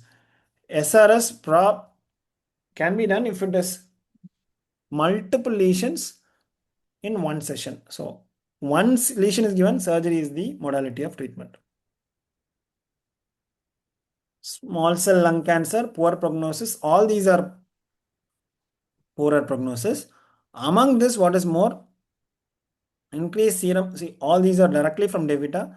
So far, almost all references were from some books or NCCN. Only one or two references I am still not able to take it up, where I have taken up the AI, but I don't depend on that for the completeness of the question. Still, if the question is clear, we will be able to search for the references. Increased serum levels of ACTH can be detected in up to 50% of patients with SCLC. But Cushing syndrome develops only in 5% and is associated with very limited survival. SCLC accounts for around 75% of tumor associated SAADH, but patients usually recover out of this SAADH. So among the options, it is Cushing syndrome, which is poor prognosis. Neurological, endocrinological neurological symptoms also happen. Endocrinology symptoms often remit with successful treatment, but neurological symptoms often do not resolve with anti-neoplastic therapy. Doesn't mean that they are poor prognosis, just that after treatment, endocrinological symptoms remit, neurological symptoms persist. But in spite of telling this sentence, the poor prognosis is with only high ACTH, that is Cushing syndrome. Hutchinson syndrome and neuroblastoma is basically presentation of skull bone metastasis in primary adrenal neuroblastoma, which is the Hutchinson syndrome, and this is known as, and this is the name for this syndrome because so when, proptosis due to orbital metastasis, if you see, you can see raccoon eyes. These are very commonly given spotters in neuroblastoma. So skull bone metastasis in primary adrenal neuroblastoma is called Hutchinson syndrome. Other syndromes to be remembered are Pepper syndrome and OMA. OMA is opsoclonus myoclonus ataxia syndrome. There will be dancing of eyes and ataxia of the patients, and most often you will find a neuroblastoma in these children. What is Pepper syndrome? It is massive hepatobiliary, most often seen with patients with Forest disease. 4S is special. So stage 4, because it is liver infiltration, it is special because it regresses spontaneously, and this is called as Pepper syndrome. Hearing loss plus meningioma with family history, diagnosis most likely NF2. When they give these two combinations, obviously yes, because acoustic neuroma most often occurs only in NF2, not more so if it is bilateral. NF2 bilateral vestibular schwannoma is seen as 100% patients. Others are also there, but bilateral, so obviously there will be hearing loss and there will be meningioma as well. Meningiomas can happen in 50% of patients. Nasopharyngeal carcinoma, EBV DNA, I don't know what was the question. I have just given you the NCCN one here. It is only prognostic, not predictive. EBV testing of the tumor itself, or sometimes it can be done in the plasma. So you can test on the tumor or it can be tested on the plasma. It is only prognostic. More so in non-keratinizing and undifferentiated histologies. How do you test on them? You do either IHC or in situ hybridization. IHC you will be testing for LMP1. Levels are independently prognostic at the baseline and after follow-up. Means after treatment, if it is still persistent in the plasma, it is a poor prognosis, but doesn't mean you have to change the treatment. So higher levels of EBV DNA will be present in patients with loco-regionally confined NPC, and persistent elevation after induction and after chemoradiation means poorer outcome. These are the points to remember. Men 1 syndrome, I think among the syndromes, I told you 6 syndromes, add on to that men syndrome as well. This NEET has been kind of smash out of all syndromes, thyroid and head and neck. These three have been the major contributors, some from pediatric oncology also. So far, we did not have so much of pediatric oncology questions as well. Men 1 screening at 6 years, parathyroid pituitary carcinoma. I'll come back to that men question. There is one other question in the men as well. Ipilimumab associated diarrhea, CTLA4 mediated colitis. It is drug related diarrhea only. So frequency of colitis is reported at some percentages, but 1 in 2 patients can have.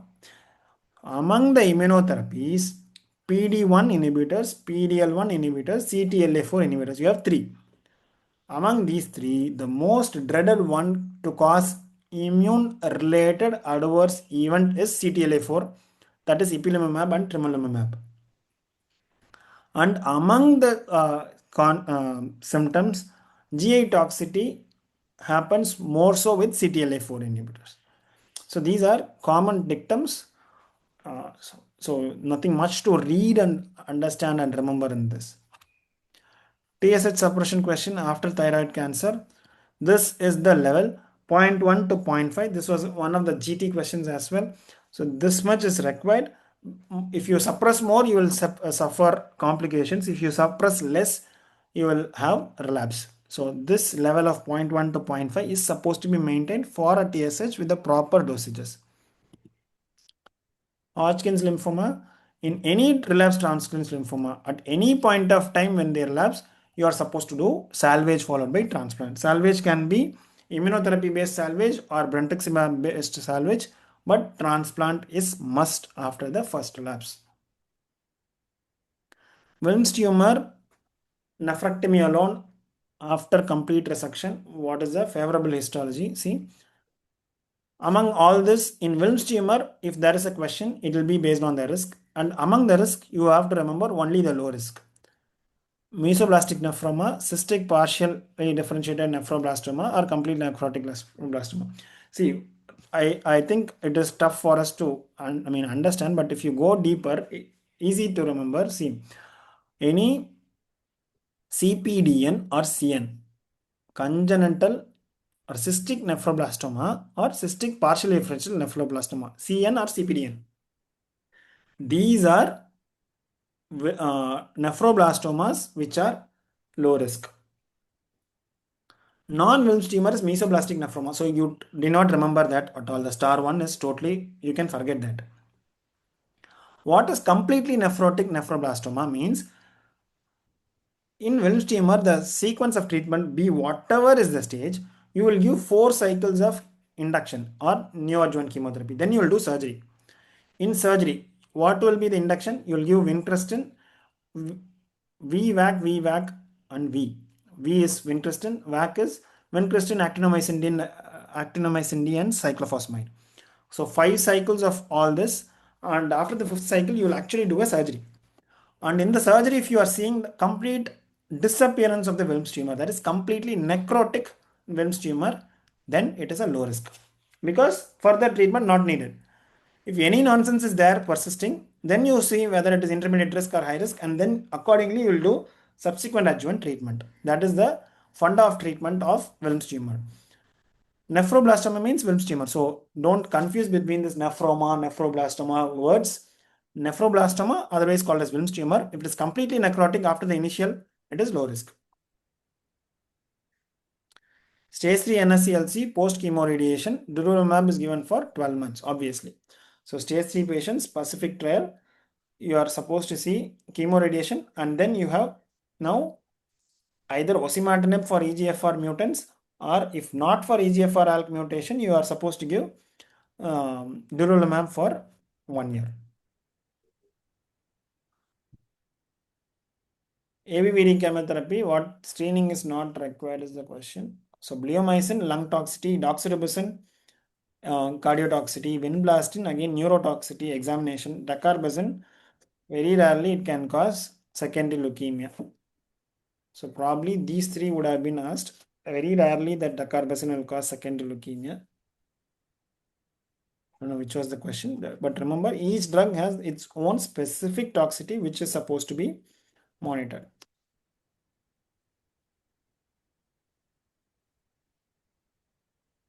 Bleomycin, flagellate rash, easy to remember. Rectal cancer, threatened CRM, DMMR, TNT approach. I told you, either if it is DMMR, you have two options. Either do the immuno followed by response assessment, or our usual way of doing chemo followed by chemo radiation followed by surgery. Right?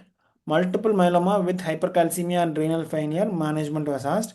In such a cases, you are supposed to do, see, hypercalcemia and renal failure, proper treatment. You're supposed to manage hypercalcemia, treat hypercalcemia, hyperuricemia, discontinue nephrotoxic medicines, give adequate hydration. If refractory, give dialysis. These are basic measures. And when you are starting the patient on treatment, multiple myeloma, you cannot only treat hypercalcemia and do basic measures. You are supposed to start the treatment of multiple myeloma, that is bortezomib based treatment, but you are not supposed to give lenalidomide. See, based on creatinine clearance, yes, lenalidomide dosages can be different, but straightforward answer, if there is a kidney failure, don't give lenalidomide, give cyclophosphamide along with bortezomib and dexamethasone. So that will help us to recover the myeloma kidney and revert the renal failure. You just cannot keep treating with dialysis and hydration alone.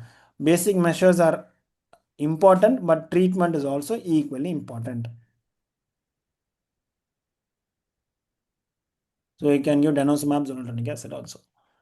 HER2 positive metastatic breast cancer, multiple questions including CNS metastasis, HER2 climb regimen. I told you HER2 climb, tucatinib is supposed to be added when there is a brain metastasis. Just remember that. Orphan nucleus, it is papillary thyroid carcinoma. So this is orphan nucleus. MGUS IgG kappa, I don't know what was the question. Remember MGUS definition, smoldering myeloma definition, multiple myeloma definitions. All three definitions are important for us to remember. CML with fever, pancytopenia, blast 30%. This blast size is straightforward. There is no accelerated phase currently. So only two phases, chronic phase, less than 20% blast. Blast phases means either 20% or more blast, or extramedullary blast, or peripheral blood showing increased lymphoblast.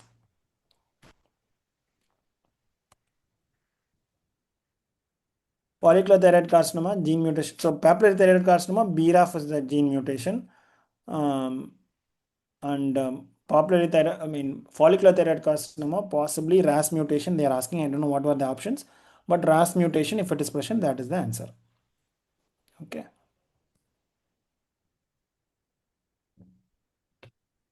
Hepatocellular carcinoma treatment, poor performance status, whatever is the stage, it is supposed to be best supportive care.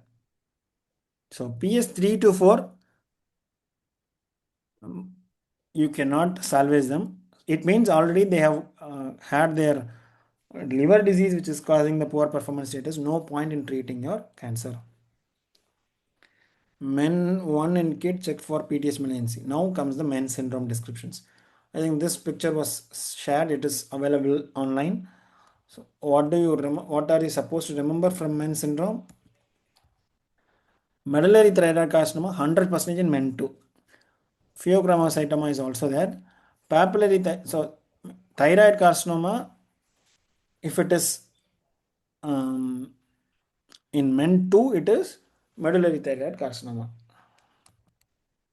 So primary hyperparathyroidism is the main men 1 associated endocrinopathy. So in men 1, so I think this question was in men 1. Yes, men 1, it is primary hyperparathyroidism. 3 P's: pituitary adenoma, parathyroid hyperplasia, pancreatic tumors. In parathyroid hyperplasia, it will cause primary hyperparathyroidism. Primary hyperparathyroidism occurs in middle age, 20 to 25 years. And everyone is going to have hyperglycemia. 100% of affected individuals will be affected by 50 years of age. Malignant progression of parathyroid tumors is not a frequent feature in men-1 syndromes. That is why it is parathyroid hyperplasia. So it is going to be hyperplasia and cause hypercalcemia. Pituitary tumors may occur as the first clinical manifestation only in 25% of patients and 10% of familial cases. Prolactinoma is the most common among the pituitary tumors. Anterior pituitary macroadenomas, plurihormonal adenomas, all these are possible. But among the pituitary tumors, it is prolactinoma. So first among the P is parathyroid. Second is pituitary. In the pituitary, it is prolactinoma. So easy remembering, all are P's. Pancreatic peanut. Among the pancreatic peanut, most common is gastrinoma occurring in 40 to 60%. Others are all rare. Von Hippel-Lindau syndrome screening should start at 15 years of age.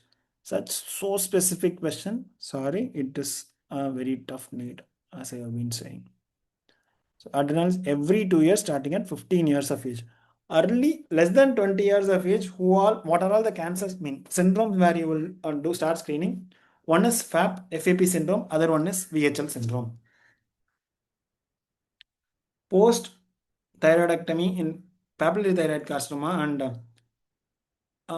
radioactive iodine monitoring. What is the TSH target? I just told you TSH target is 0.1 to 0.5. PTC surveillance old age. So surveillance is basically with the thyroglobulin antibodies and the thyroglobulin measurements, TG measurement, TG antibody measurement, neck ultrasound. This is the monitoring parameters. So every time when the patient comes, you will be ordering these two blood tests, get an ultrasound neck done. That will be the monitoring parameters. Bisphosphonates reduces SRE but does not reduce recurrence, obviously. Bisphosphonates bind avidly to the exposed bone mineral, and during bone resorption, they get internalized by the osteoclast and they will cause death of the osteoclast.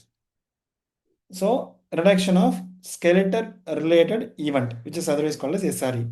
But obviously, it's not going to decrease the recurrence. It is only for the skeletal related events it is there. Gonadal toxicity in the regimen, synergistic effect or additive effect. Now, what was the most often it is additive, it is not synergistic. I think the question was based on BACOP or so, I'm not very sure. Clinical stem of myasthenia about association with CA thymus. So thymic thymomas typically occur in adults, rare in children, adolescents.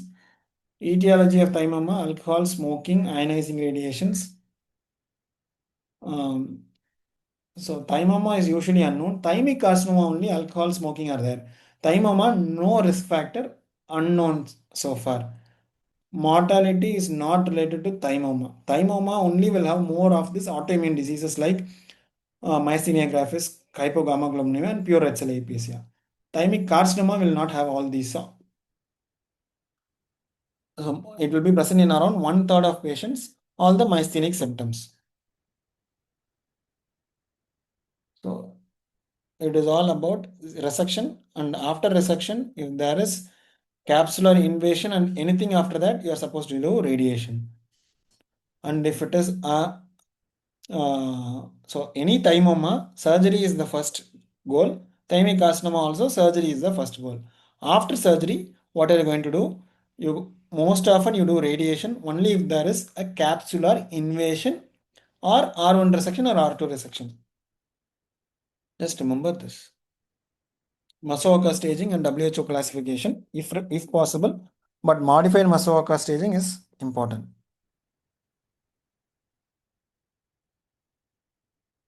Neck node close to carotid, what increases the carotid invasion?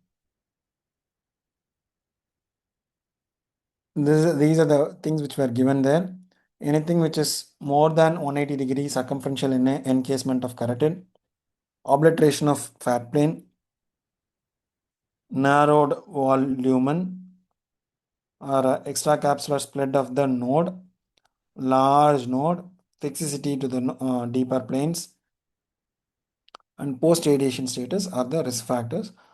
So probably these two are the answers, more than 3 centimeter or 180 degree and more. After lobectomy of NIFTP, what is non-invasive follicular thyroid neoplasm? After lobectomy, you do not do anything. You do only disease monitoring and give levothyroxine. It is non-invasive follicular thyroid neoplasm. Now currently it has been extended as papillary like nuclear features. So big entity, basically non-invasive follicular thyroid neoplasm. It means do nothing after surgery. Supragalactic T4A, total laryngectomy. So T4A is, see, T4A, you start doing surgery before T4A, you have this option of chemoradiation alone. You know how did they form this question? Any larynx which is supraglottic or glottic or infraglottic, most of the time radiation is the treatment along with chemotherapy. Induction therapy followed by chemoradiation is also an option. But when there is a thyroid cartilage involvement, like T4A, the problem is if you give radiation, it might cause a fistula or a thyroid cartilage necrosis. So, surgery is the treatment in such variety alone. That is the fund of this question. Early supraglottic cancer, radiotherapy is the treatment.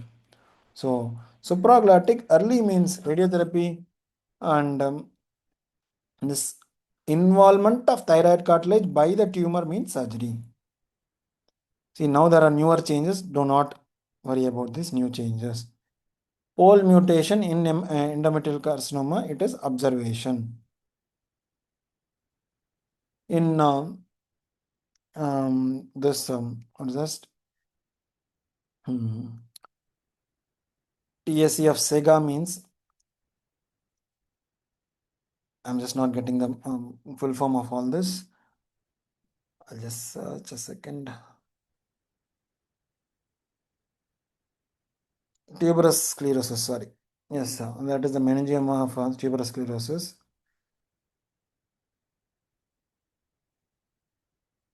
So that is subepidermal giant cell astrocytoma. Now, what was the question asked? Whether they asked surgery or treatment. So for tuberous sclerosis, most of the time the treatment is everolimus, be it renal angiomyolipoma or this subepidermal giant cell astrocytoma. Tuberous sclerosis means, remember, everolimus. Be it kidney tumor, be it brain tumor, whether if surgery is not possible, the treatment of choice is mTOR inhibitor like everolimus.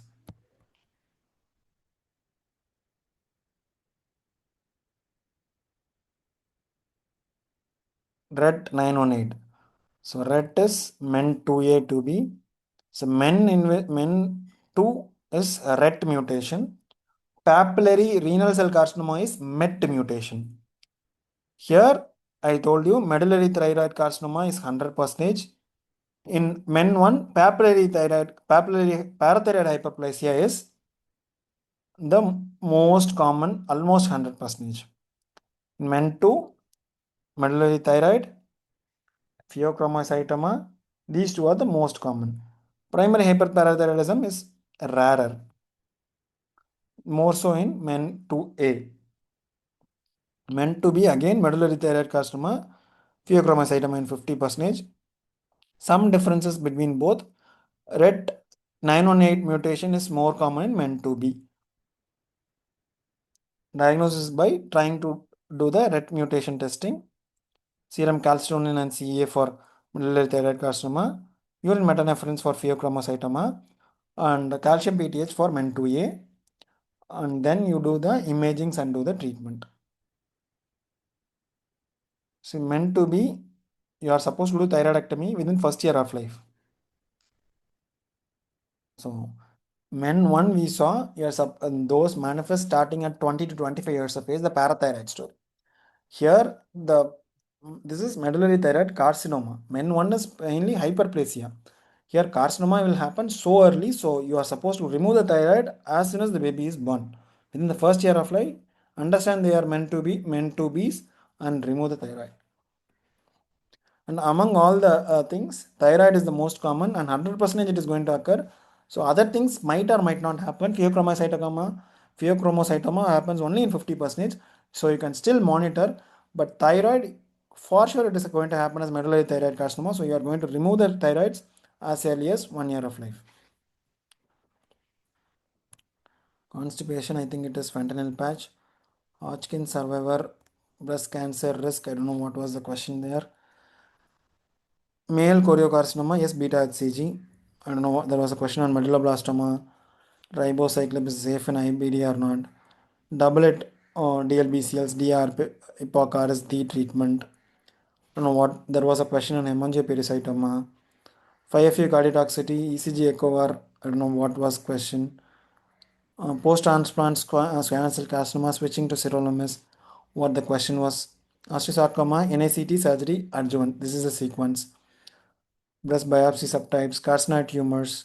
So these are the questions which I don't have a full option or what was the intention of the question. So few questions I just have one-liners with no explanations. So around 10 to 12 questions are still not clear.